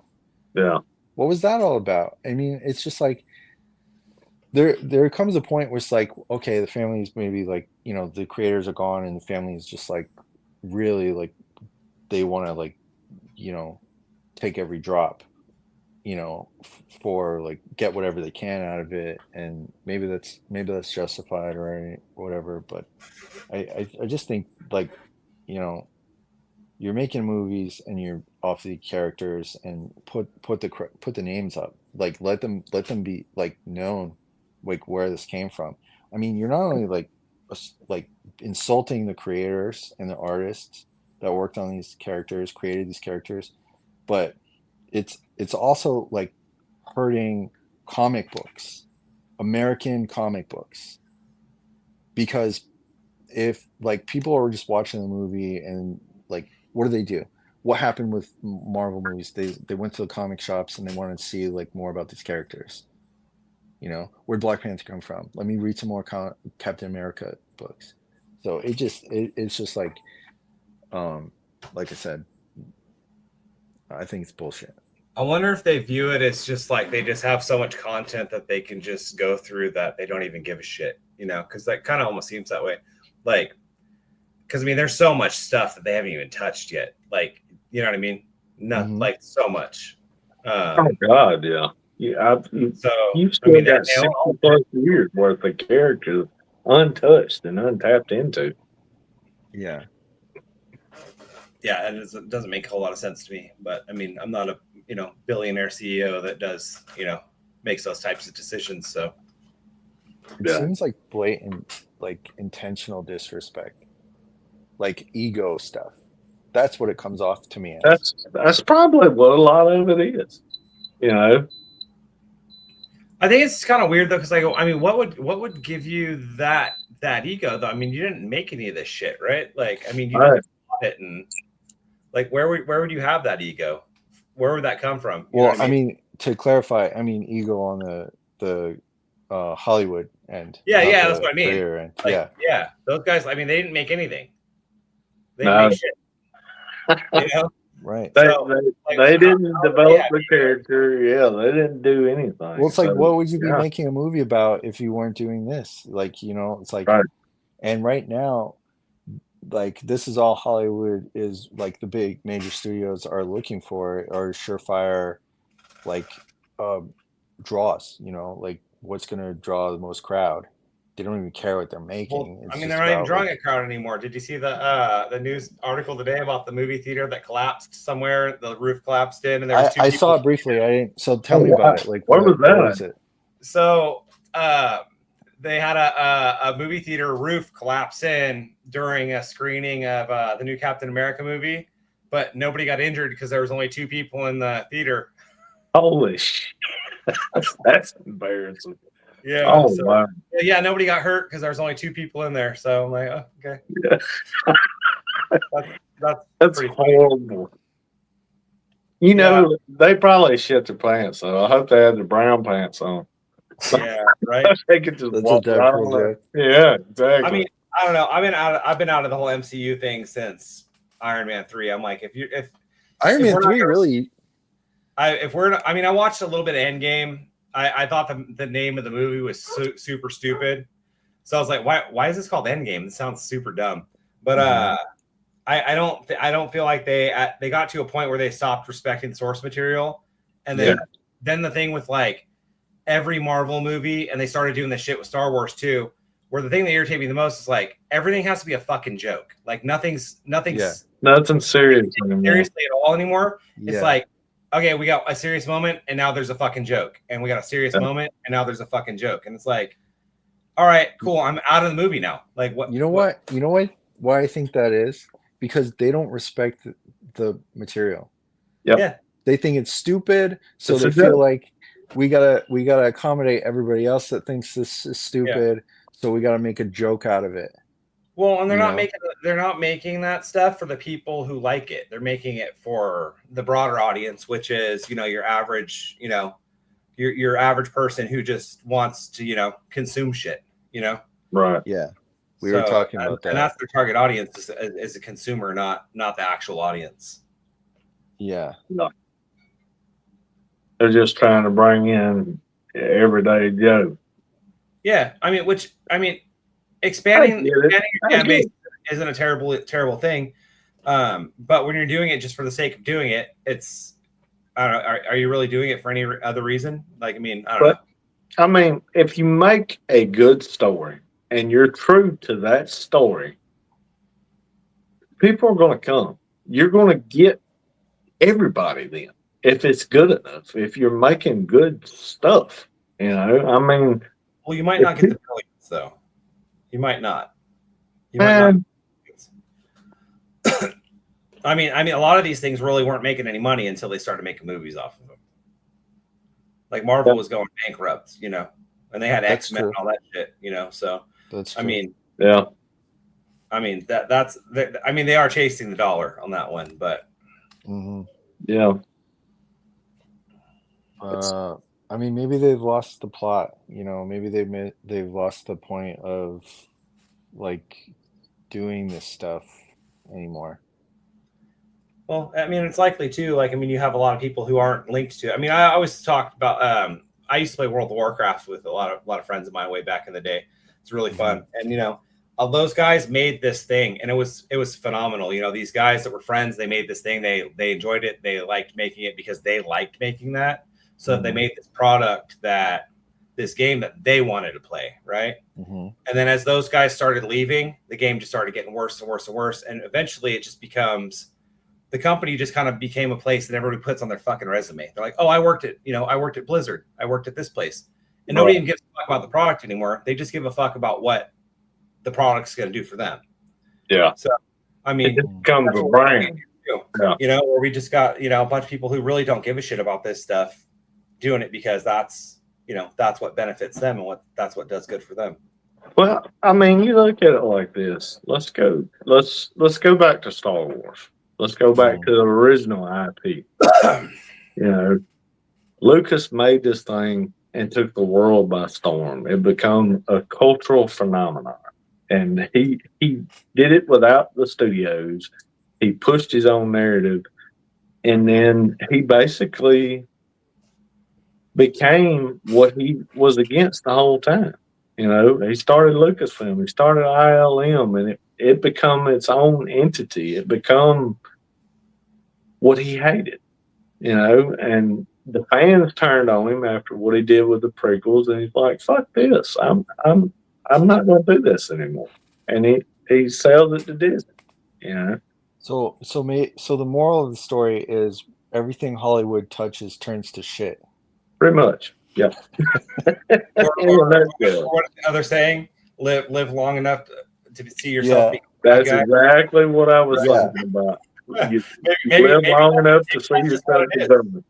Yep. You know, people that have made that in comics that have made deals with Hollywood, like are usually really unhappy with like what they do, what the result is, and the people that do sell it know it with the stipend that like what this is gonna turn to shit, but I'm just gonna take the money and they can do whatever the fuck they want with it, and I'll stay out of it. I mean, if you do it with that, then that's okay. Like that's what you want. But Bill Watterson always comes to mind, creator of Calvin and Hobbes, where he wanted like nothing to do with merchandising of Calvin and Hobbes. Those decals of Calvin peeing on anything, that's all bootleg. That's all fake. That's not licensed IP. He said, like, I want this, like, to the integrity of the comic strip to exist as a comic strip. And I think, you know, there's not a lot of deals where you're going to like maintain the integrity of like an IP and sell it to Hollywood. It's just like you lose a lot of control. It's the fact of it. You know, it's kind of interesting thinking about that with the Calvin thing, peeing on that stuff. Every time I've seen that, I never really thought of that as Calvin. I mean, I kind of know that it's like a ripoff of him, right? Right. But like, I never really thought of that as him. I always thought it was kind of funny. But I always thought that was just some like shit character, right? Like I never thought it was, oh, hey, that's Calvin. Like, I don't know, Calvin doesn't seem like kind of. It started out as Calvin, and then I don't know.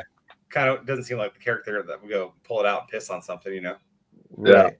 So, I mean, that like I always think of that. I always think of Bill Watterson and just like how he refused. He wanted it to just like, you know, this is the comic strip. This is, you know, and kind of respecting the art, you know, that way.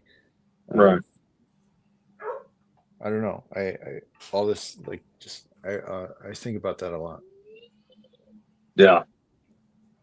But I mean, you know, even look at Steve Niles, 30 Days of Night. There's another example of a creator that did his thing, and he sold that book. I think he sold the rights to that for a little over $1 million, and then they went and made the movie, and $1 million bucks. I mean, that's a good deal, right? Yeah, not bad. I mean, here's the thing, right? Like, it just seems kind of weird to me that, like, say for example, somebody wanted to give me, I don't know, some stupid amount of money for Apex, right? And then they go, hey man, Apex is cool, but like maybe he should be fucking purple. and fucking wear like, I don't know, a G-string fucking when he fights. Wait, did you say he? Did you say your character is a he? Is he? Well, then he's got to be a girl. We've got to, exactly. you know, like right. But we got to. That's the first thing right there. Let's change everything that's fundamentally makes the character the character. Yeah. Then, because we don't think it's good enough. Why the fuck did you even buy it then? Like, if you want to change everything about it, why are you even making the thing that, you know? I don't know. That's the thing that's always kind of irritated me. Is like, you know, I'm all for all of the different kinds of stories that they have in all the comic books. There's so much shit out there, and it's like, you know, you take this one character and you're like, yeah, this character isn't like this anymore. We're just going to do it this way instead. It's like, why? Make a new character and make it that way, and leave the character that you're trying to change that's been that way for 30 years or 40 years. It's been that way. Leave it alone. Make a new character and develop it. Kind of like they did with the Ultimate Spider-Man. You know, I used to like the passing of the mantle shit too. Like, well, there's a new Captain America, or there's a new fucking Iron Man, or whatever. And like some of it was kind of cool. Like I think like when it was their own thing, like when they made War Machine, you know, an Iron Man, and War Machine was like basically like the new Iron Man, but he was not Iron Man. He was fucking War Machine, right? Right. That was kind of cool. But then like, you know, like making Falcon Captain America, like what about Falcon? Like Falcon was fucking cool, dude. Like, well, he's going to be both.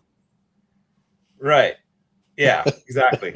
So I always like, well, yeah, Falcon was fucking cool. I liked Falcon. Like he's fucking badass. Like, I don't know. Why couldn't he just be Falcon and stay Falcon? He's Captain America, goddammit. Like X-23 is not Wolverine. I don't know, man. It's just it's not, you're not selling it to me, you know? It's fucking yeah. It's like when Marvel, what was it? Probably, you remember all new, all different Marvel? What was it? 15 years ago, something like that. When I got back into comic books.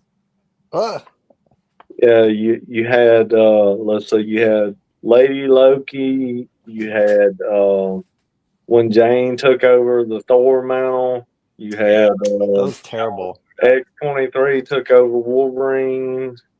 Yeah, I wasn't.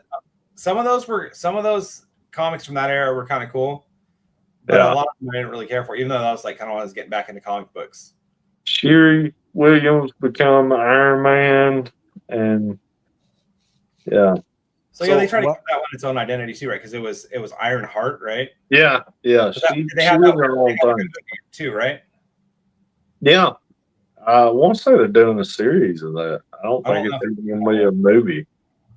So, like, when I was 13, 14, whatever, Nightfall came out, and, like, Batman Bruce Wayne got his back broken and all that. That was awesome. And I believe that, like, they were like, here's the new Batman. And they had every intention to bring, you know, Bruce Wayne back. But I didn't know that. I was, like, 13. So I'm like, fuck this. I'm not buying another Batman book anymore because Bruce Wayne is Batman. Yeah, I remember that. I think I was like 11, 12. Maybe. I was like, who's John Paul Valley? Who's this prima donna? Like, I don't care about this guy. I was like, like Batman is like Bruce Wayne. Bruce Wayne is Batman. That's who I'm reading the comics for. I'm not buying it anymore. That's how I felt. I think the cool thing about that era too was like, I mean, for me, like I used to buy comics from like the grocery store, like whatever they had. Like, buy like one, and like if you missed an issue or like 12, you had no fucking idea what was going on. So you're like, who the fuck is this guy? Why the fuck is he Batman now? Like you had no idea. Yeah. That's kind of weird, you know? Like, where's Bruce at? And they did the Reign of Superman, you know, and all that stuff. Yeah, when they killed Soups off, that was a big deal. And I was like, what is going on? You know? I was thinking about this the other day. Like I was showing my kids what the hell was it? Transformers movie a couple years ago. And I was like, man, they fucking just wrecked Optimus Prime in this thing. They just kill his ass. And You know, like they did it in G.I. Joe. They killed fucking the one dude. What the fuck was his name? Was it Duke? Yeah, they killed that guy. Yeah, they killed Duke. And that was Hasbro, right? Or whatever, whoever owned that. Yeah. Or whatever. That's got a 24/7 streaming channel of G.I. Joe. Yeah, that I turn on every once in a while. It's hard to watch. Me too. When I'm drawing, when I'm really bored drawing storyboards, I sometimes put the G.I. Joe on and I just look at it. That one's good. You know what? I love the sounds in that show. Like Yeah, all the sound effects, like the lasers. The music's always great. Yeah. That's a good one. But yeah, they killed everybody. Like in the 80s, it was all about like killing people and then like rebooting shit. Dude, I remember I was maybe in the third grade. That was one of our field trips. We walked to the theater and watched Transformers, and I remember squalling in the theater when they killed Optimus. I remember in the animated show. Yeah, the animated movie. Oh, yeah, okay. Yeah, that wrecked me, man. I loved Optimus. And he got like killed by some bullshit that like he like shot Megatron like 6 times the same way, and like Megatron like took no damage. Yeah, Megatron just and then he turned gray. Man. He died. He turned gray. Life Force one. Like looking back on it, it's like pretty stupid. The animation of that movie is fantastic though. Oh god, I've been watching the Japanese Headmasters cartoon, dude. Like so much better than the American shit. Like it's the animation's wild, dude. It's so good. Wow. I don't know what the studios. I have to look it up, but on the box, but whatever studio they had do it was just ridiculous compared to what we had in the U.S. Wow. What are they known for? What's one of their bigger? The Headmasters? Yeah, one of the cartoons or whatever series that they do. Is that an anime? Had it in the U.S. Let me see if I can find it here. I have did they have an animated crossover? Let me see here. I just had it. Where'd it go? Oh, here we are. I've been watching on my PlayStation too, because why not, right? It's this one right here. So this thing right here, Headmasters. Okay. It's all in Japanese. Yeah, it's cool. Like, let's see here. I'll have to look that up. Hey, back to G.I. Joe for a second, the animated show, like the 24/7 YouTube channel. When I was looking at that, you know what I noticed is, like, I could swear that 90s X-Men was highly influenced from that show. Look at the backgrounds. Look at the backgrounds and the faces. And I see a lot of Jim Lee, the influence coming from G.I. Joe there. You know, I could be wrong, but I could swear I see it. I'm pretty sure you're onto something. So I think Larry Houston, who was the producer for X-Men, G.I. Joe. I'm pretty sure he worked on G.I. Joe. I think so. Let me look. I'm pretty sure he sounds right. Yeah, because I haven't taken time to like search like anything, like look into this. Hey, J. Cool. But I really think there's. I mean, Larry Hama did the G.I. Joe comic book, right? Yeah. Larry Hama did the show too, didn't he? Larry Hama? Yeah. I don't think this is what I'm saying. I see a connection in like the styles, the art style for the X-Men and animation. like how they were handling the characters and what they were doing with like that new Jim Lee era X-Men. Yeah. Like I see a lot of the G.I. Joe influence in there. Yeah. So like just looking at the show like briefly, like I see it in the look at the backgrounds, you see like all that. Larry was a storyboard artist and storyboard director for G.I. Joe for 85 episodes and also for the movie. Okay. See, there you go. Like I knew there was a connection. He did so much stuff. I got to hang out with him one time. He's a really nice guy. Really? That's so cool. Yeah. So I'll tell you a story. So me and my buddy Garrett Gunn, way back in 2020, which was forever ago now. This was right before the pandemic. So we went to Wizard World in where the hell? We went to Portland. So it was about a 10-hour drive from here. And we went up there, and this was right before the pandemic. It was the last show I did. And we were just sitting there. It was super slow. Wizard was they were just kind of milking the shows out right before they went out of business. So like there was like no promotion. There was like nobody there. It sucked. We went all the way to Portland for like pretty much nothing. And we're just hanging out and just dicking around. And Cal Dodd, who does Wolverine in the animated series, just starts chatting with us. And I didn't know who the fuck he was. I was like, who the fuck is this guy? You didn't recognize his voice? Well, not until he started, calling me bub and shit. But Hey, bro. so he comes by and he's hanging out with us, and he pretty much is hanging out at our table all day, just bullshit with us. Wow, And, cool. We end up going out for drinks with him, like the whole crew for the X-Men and Larry and all those guys. Wow. And me and Frank was one of the guys that was with us from Source Point Press at the time. Ended up getting really hammered. I didn't get as hammered as Frank did. Frank was completely wasted. But I can't remember the guy's name. He did some weird shit, but he was the Lex Luthor from Smallville. Michael Rosenbaum. No. What? No, was that him? No. That was from the movie, right? No, that was from Smallville. Let me look it up. Yeah. You're talking about the guy that played the dad? Like, maybe. Let me see. John Snyder. I got a picture with this guy. I'll find it sometime and show you. Post it. Yeah, it's kind of weird, so I don't want to. But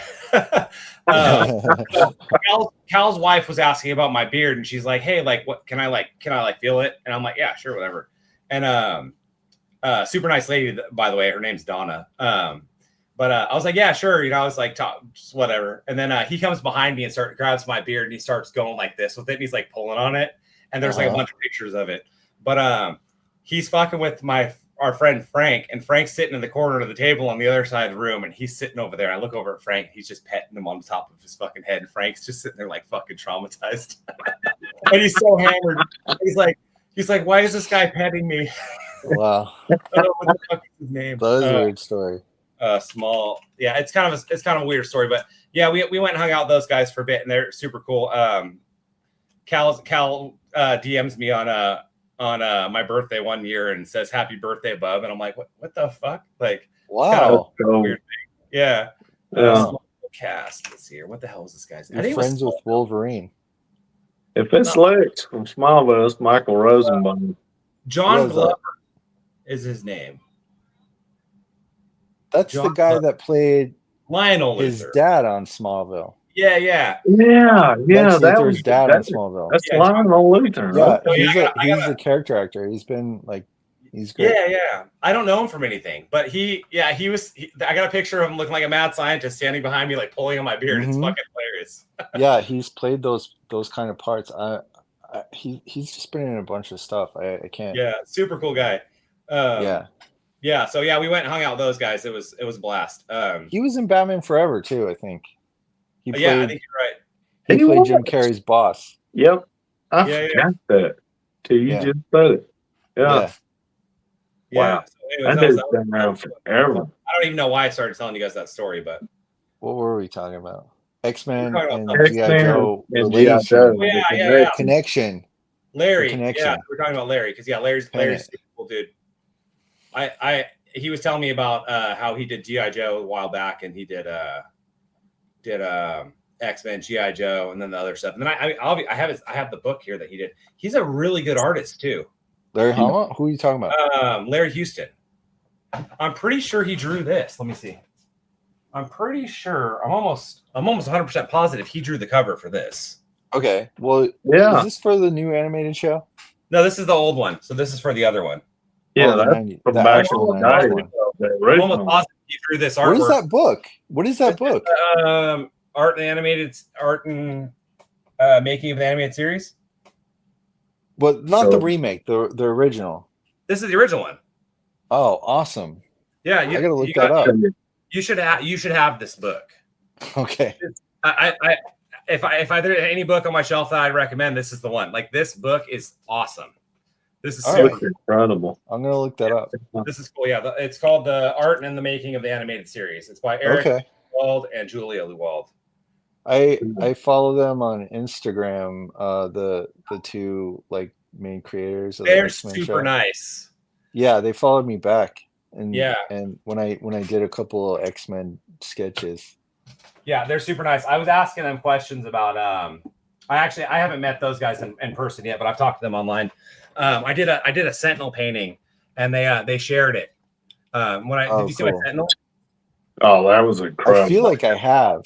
Yeah, I think I've seen it. They didn't do it justice though. Yeah, the mural. Yeah, I saw it because I'm getting it confused with the Jack Kirby Galactus thing, but I remember I saw the picture of you next to the Sentinel. Yeah, thing. so That they was shared awesome. that, and then I was asking them questions about the Age of Apocalypse thing because they were so they actually they were the reason the Age of Apocalypse thing happened.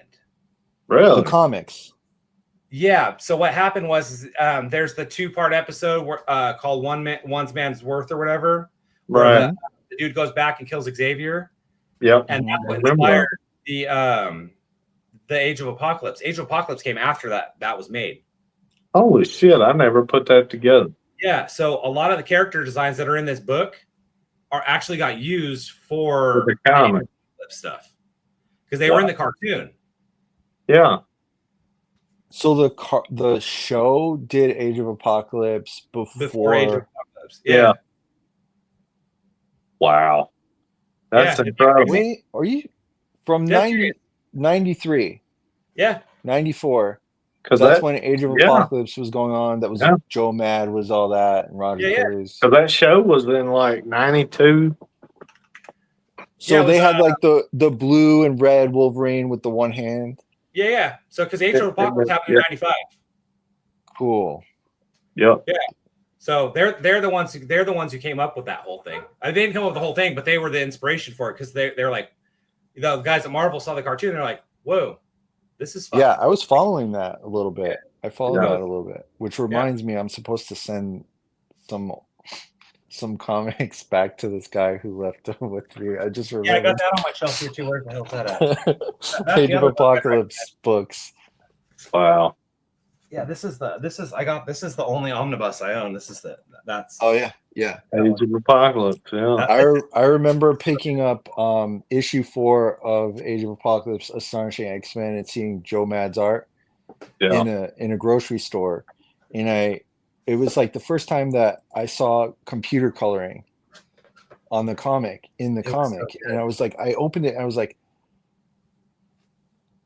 what is this? Like, this looks Yeah. like a cartoon. This looks like an animated show in the comic. Because Right. before that, it was just like all this, like, it was still computer colored, but it wasn't like this. It wasn't like this clean, like what they were doing. It was there. really good in there too because they didn't do a lot of the experimental shit that like was happening with a lot of the early computer coloring stuff. Yeah. Once in a while you see like some weird like 3D graphic like in the middle of bullshit. nowhere. This was more like clean, and it looked like cell animation to my eyes, my young eyes. I was just It like, was I good. and I was so impressed by that. And I remember just like trying to draw like Joe Madura and all that stuff. Like, Well, I mean, I was looking through this recently, and it's like it's aged really well because it just doesn't have any of that weird like shit from that era in there.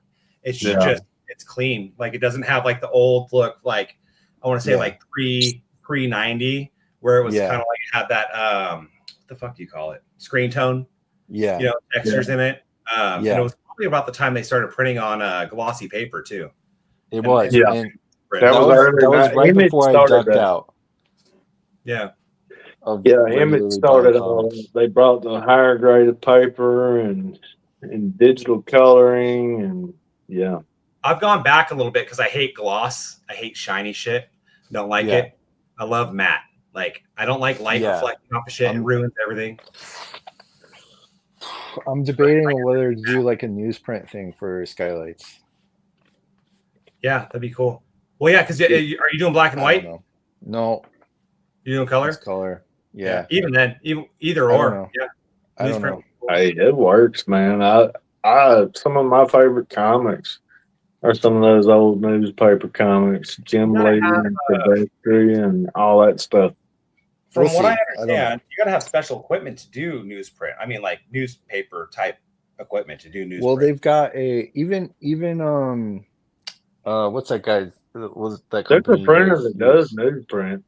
Yeah, it's not actually newsprint. It's a textured paper that is like more reminiscent of newsprint. Yeah, but it's like a little bit better quality than newsprint. Because you were talking about Source Point. Source Point was using them on a lot of their books. Were they? Huh. Yep. I wasn't aware of that. Yeah, I know. Alterna Comics was exclusively doing something like newsprint for however long they were doing. Those comics were always fun to pick up in the comic shop. They were Hey, speaking of the Age of Apocalypse stuff, there was a moment where they were doing it was after Age of Apocalypse, but Marvel was using like this kind of like matte paper. It wasn't shiny anymore. Do you remember that? I don't know. I was don't. Vaguely. Yeah. I have some old books around here too. I can look through and see. Yeah. I don't know. It was like Onslaught or something like that. There's a few issues where they were just doing that where and I was like, "Ooh, I like this. This is more of like the old, like it's not that glossy stuff and all that." And Yeah. it was like, but it was still quality. It was still better than newsprint. And that's what I'm talking about where I'm considering. So yeah, I don't like shiny. I hate it. Everything I do gets a matte coat over the fucking top of it. nice. It's shiny, I hate it. Nice.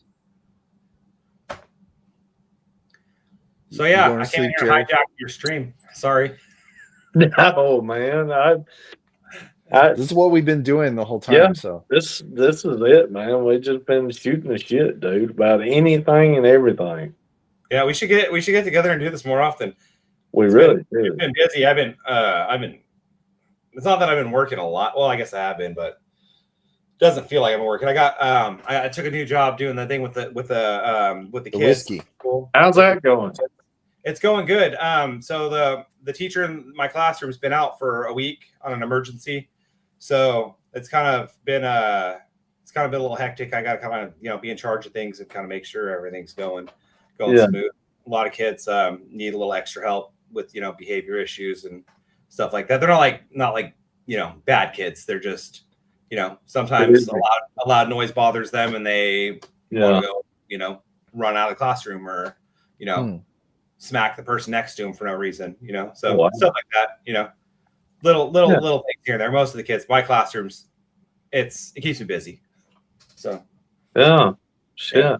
I tell this girl today she got moved out of her class and into another one, like a regular classroom. Yeah.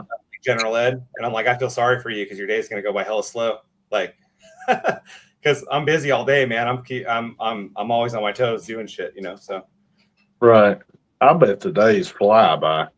Oh yeah. Yeah, my chiropractor told me I need to start throwing my shoes away after 200 miles because I start getting this I do about 15 to 20,000 steps a day right now. Oh, wow.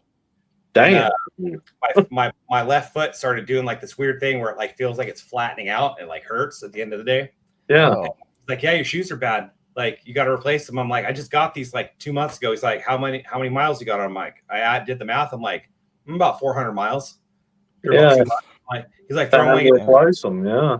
I got some new shoes and I'm like, damn, my feet feel pretty good today. It's kind of crazy. So, amazing. I'm going through a pair of shoes a month now, I guess. Wow, dude. Yeah. It's pretty nuts. Wow, those kids are keeping you on your toes, literally. It's good. Well, yeah, a lot of the reason why is because I stopped doing as much freelance work just because, for lots of different reasons. Like the shit you guys were talking about when I got here, about like people, not just not wanting to, yeah. It gets fucking tiring, Yeah. So I'm like, and then the other thing is like when I do freelance work, it's fine, but I'm like sitting at my fucking desk all day. So I'm like, I need, storyboarding. I already have a bad back and a bad neck, and I'm like, I kind of want to just make sure I have some longevity. So I'm like, I need to get out and move around, Right. So I had an opportunity to just do this job, and I was like, well, let's take it, and it's been crazy because I'm getting all kinds of exercise. I go to the gym in the morning before I go to work. Yeah. I lift heavy in the morning, and then I go to work and walk around all day. And it's awesome. And then I come home in the afternoons and I do my regular stuff, my artwork and all that shit. And so I go to bed. And it's nice, I'm putting in 16-hour days, but it doesn't feel like it. Yeah, that's what I was gonna say. I bet you have a lot more energy staying that busy. Yeah, it's nice. Sometimes I take 10-15 minute nap when I get home from work, but just to recharge the batteries. Yeah, but other than that, it's pretty good. Get a little coffee, have a cigar, get focused. Right. If I don't feel like doing shit that day, I won't do shit that day either. Some days are wearing, man. I got I got 17 kids in my class, and some days they're just one kid's like, this guy's doing this to me, and this guy's doing this to me. It's like every 5 minutes, I'm just like, can you Shut up. guys knock the fuck out? Hey, you hit him now.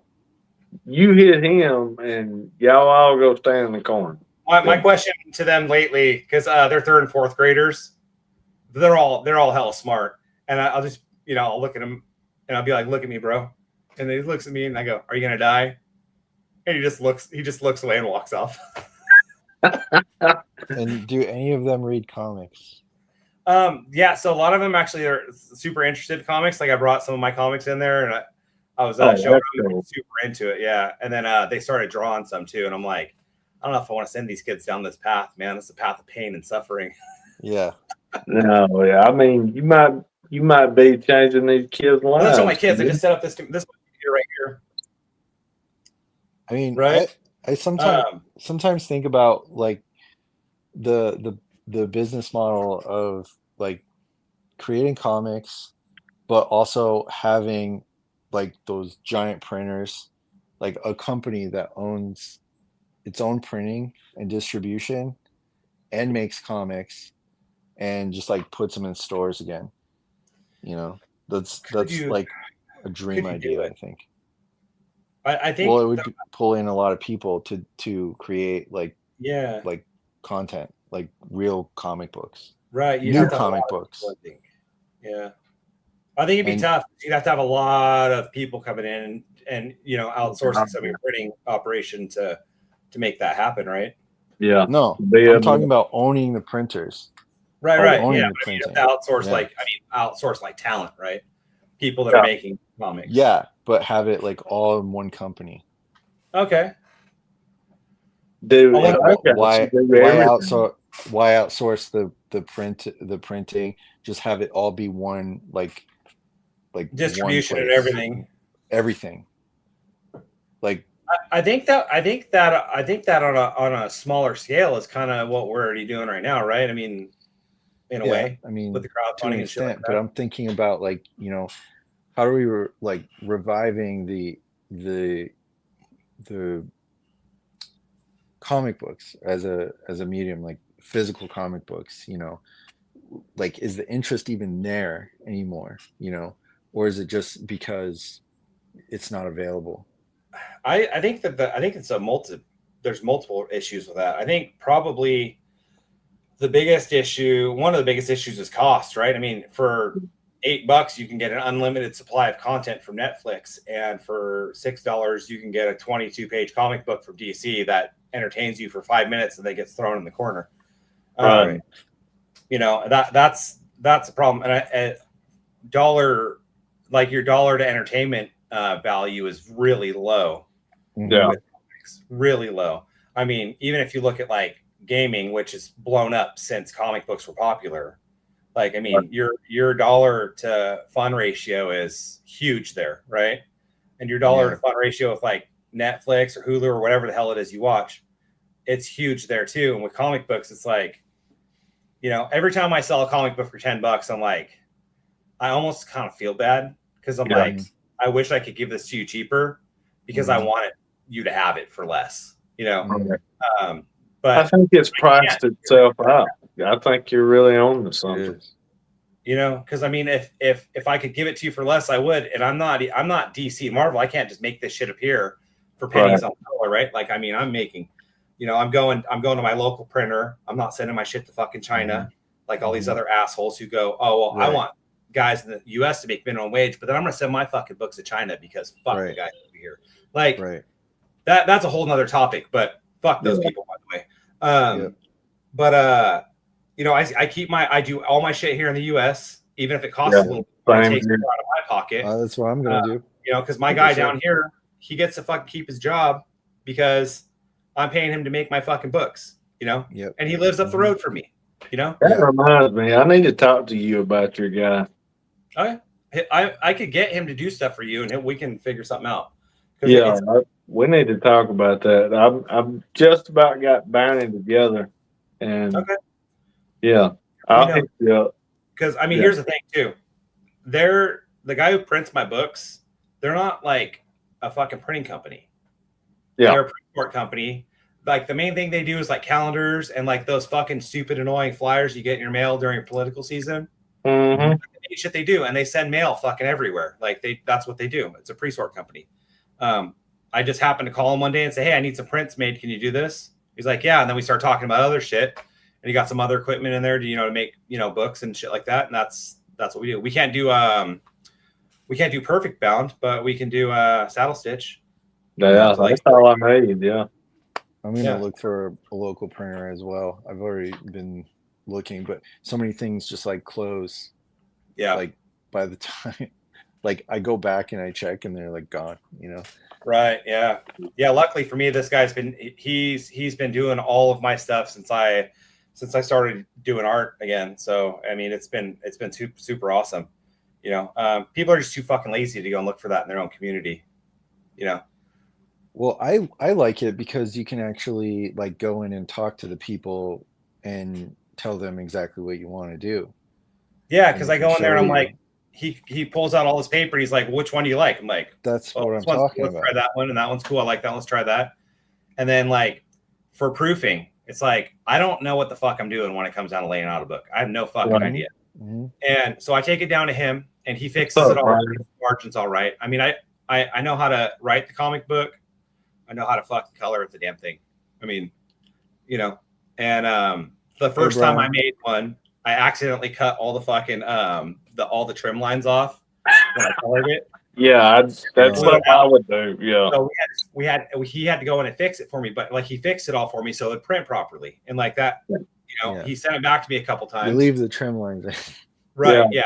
I had no idea. This was like 7 years ago. But I'm like, what is all this shit on the sides? Like, am I supposed to cut this shit off? So like I resized everything. It's all fucked up. Lesson learned. It was only 30 something pages we had to fucking fix, but not too bad. We got it right for the next one. But I almost like, every time, even if no matter how good we have it down, there's always a little issue like where one page is fucking cropping weird or some shit. And I can go down to his office. We flip through it. I just circle shit with the Sharpie, and he goes through it.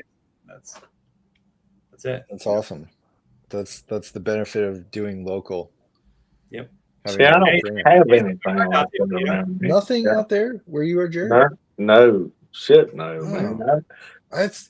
You would think I would have something like that. I mean, I live in a college town. I've got Southern right up the road. I've got William Carey right up the road. I've got Jones Junior College. I got like 4 colleges within 30 miles of me. And we don't have a printing shop. Damn. There was a big printer in Northern California near Visalia that was printing a lot of indie books, and they closed. They closed down. They were doing a lot of crowdfunders, big ones. They printed Sean Gordon Murphy's. They printed Doug T. Naples, like Bigfoot Bill, and they closed. And I was like, oh, I'm going to use them because they know what they're doing. I have the product in my hand, and they create good stuff. And they closed because of my advice. They can't afford it. My advice would be to find like a pre-sort place, somebody who's got printing equipment that is not using it for that, and then get with them and get. Somebody there's a couple of those I got on my list. Yeah, and then find the guy in there that likes fucking doing cool shit, right? Yeah, doing comics.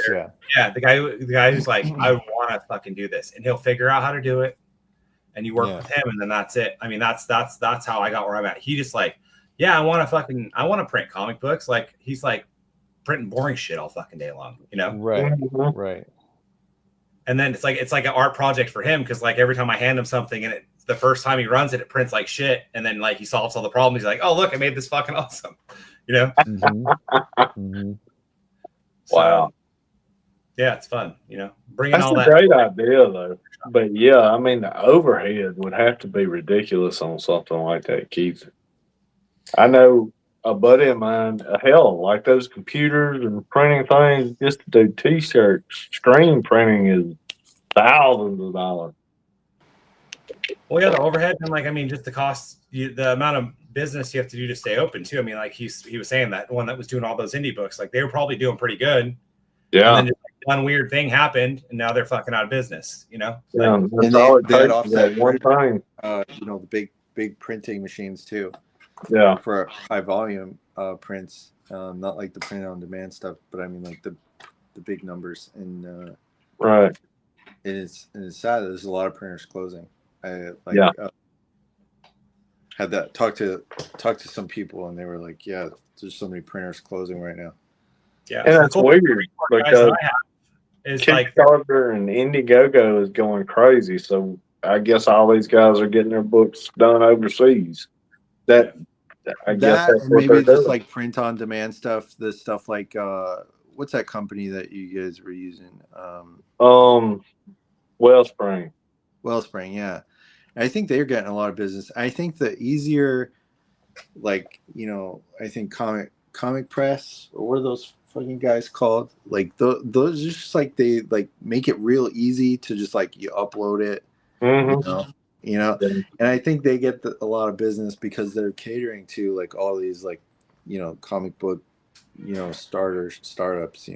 Well, they do a lot of weird shit too, like hollow covers and like, chrome covers, UV, all that bullshit that nobody else really does, which is kind of nice because I've used them for my trades because I can't do perfect bounds here, but they're in Florida, I think. I'm pretty sure. Florida. They are. Yeah. So. Yep. That's Kablam, I think, isn't it? Kablam is the other one I'm thinking of. Yeah. Yeah, Wellspring is in Michigan, I think. Oh, that was Kraken Print. Kraken Print was the one that went out of business. They did something yeah, Kablam's in Florida.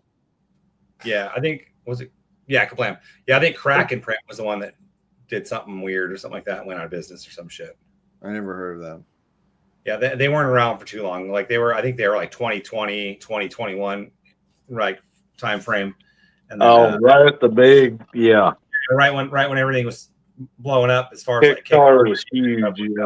And everybody was doing Kickstarter. Tough for my next one. I'm just gonna do a full I'm not doing 3 individual Apex books. For the third arc, I'm just gonna do one big fucking book because I don't want to run 3 Kickstarters. It's annoying. Yeah. You get tired of running Kickstarters. It's tedious, man. And just like I feel like a fucking salesman now, Yeah. Keith was excited about it. He was talking about it when we started. Well, I was talking about like just putting on the marketing hat and just selling, being in that mode instead of just like, making the bigger, like more bigger moves instead of just being stuck at the desk and just thinking about like more like fun stuff of just like, how can I like get this out there and get people aware of it? And I'm looking forward to that. I'm looking forward to like, pitching the book and all that. And I don't know, it's just like a change of pace. And it's like, after you've done something that you're proud of, like, it's kind of exciting to be able to like it off, talk about it and let people know about it and stuff like that. Yeah, I always like going to shows and doing that. Yeah, I want to do that too. I hate the social media side of it because I just hate social media in general. Yeah, it's just fucking like social media is just such a drain on my mind. Like I open Facebook and I'm like, fuck, I don't even want to be here. Like it's pretty cesspool. Yeah. And and I get, Twitter used to really drain me. It's that one's not as bad to me at the moment. Mostly because before it was just so, everything was so fucking negative there. Like, before, and now I don't really see that as much. Maybe it's been a little more curated towards my own tastes, but Facebook just sends you fucking videos all the time now, which just drives me fucking nuts. I took it off my phone because I'm like, I just can't. If I open my phone to send a message to somebody and it throws me 3 videos of some asshole fucking drilling a hole in something for no fucking reason, I don't know, whatever the fuck they're doing, right? And they don't even show what they did, right? Yeah. Like, here, check me out. I'm doing this thing, and then like, well, why were you doing that? I'm fucking. And Instagram's kind of going down that road now too, where it's like I open my phone and it's just randomly showing me shit. just trying to figure out what I want to look at. I don't know. I'm not sure. Blue Sky is so political. Oh my Dude, god! I hate Blue Sky. I saw like what they were like they were like what was over there, and holy crap, man! Like just people talking about like just openly. Like I learned a new term, which was MAPS, What is minor that? attracted person. Oh wow! Like a lot of pedos over there, and apparently that's okay for their terms of service. Interesting. Like just like Wow!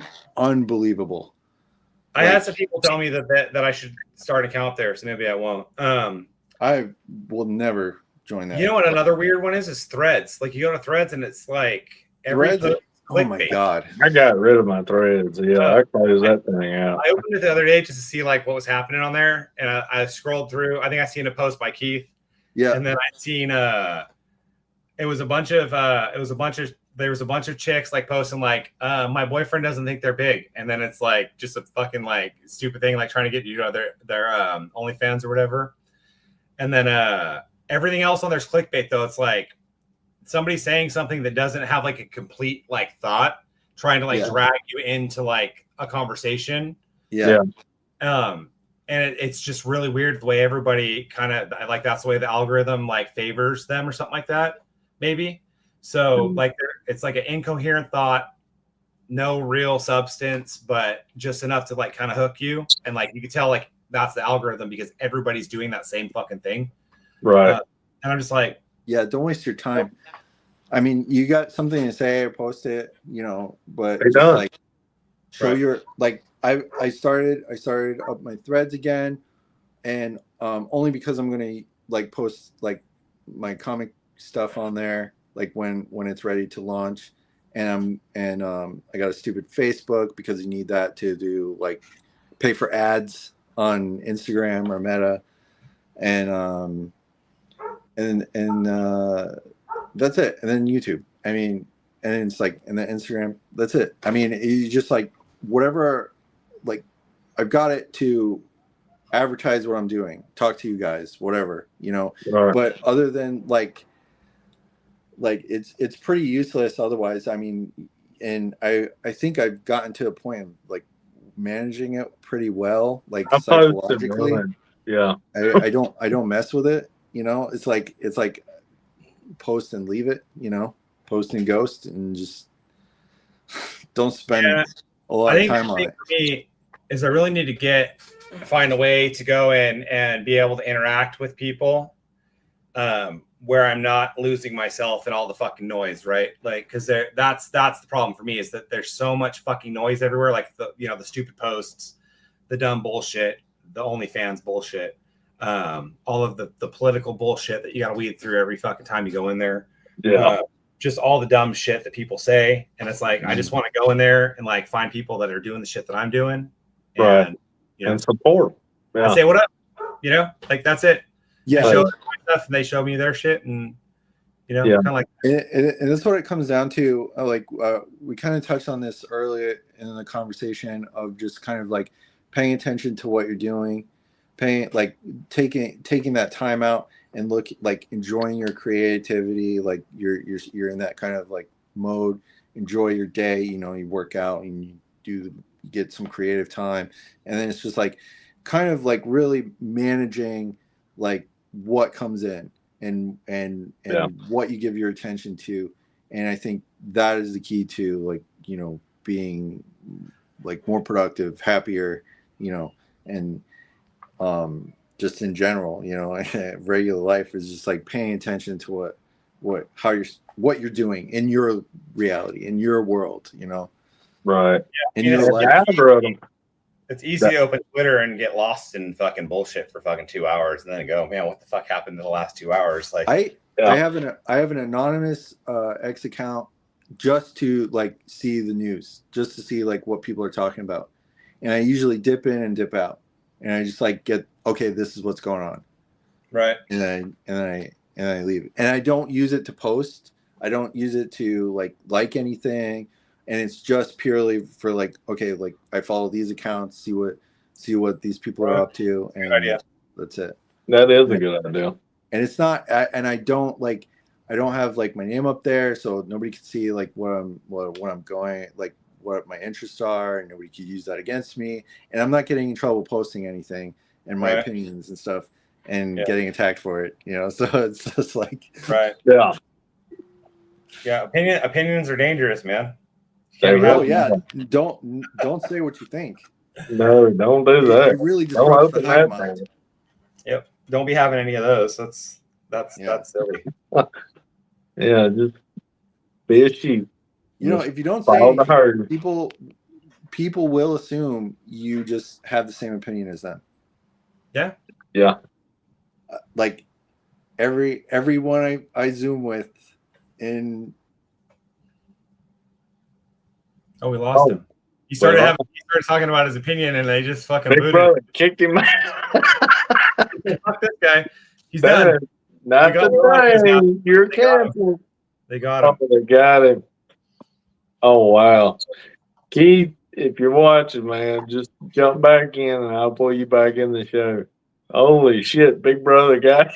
Snapped his fucking ass, dude. Right when he started doing it, they just like, Yeah, it was like, wow. Jaco said he has been silent. Holy shit, man. But yeah, I'm gonna get with you on that. I've looked around here multiple times. I'm gonna try, but before I do that, I'm gonna try and spread out. Maybe see if I've got something, close.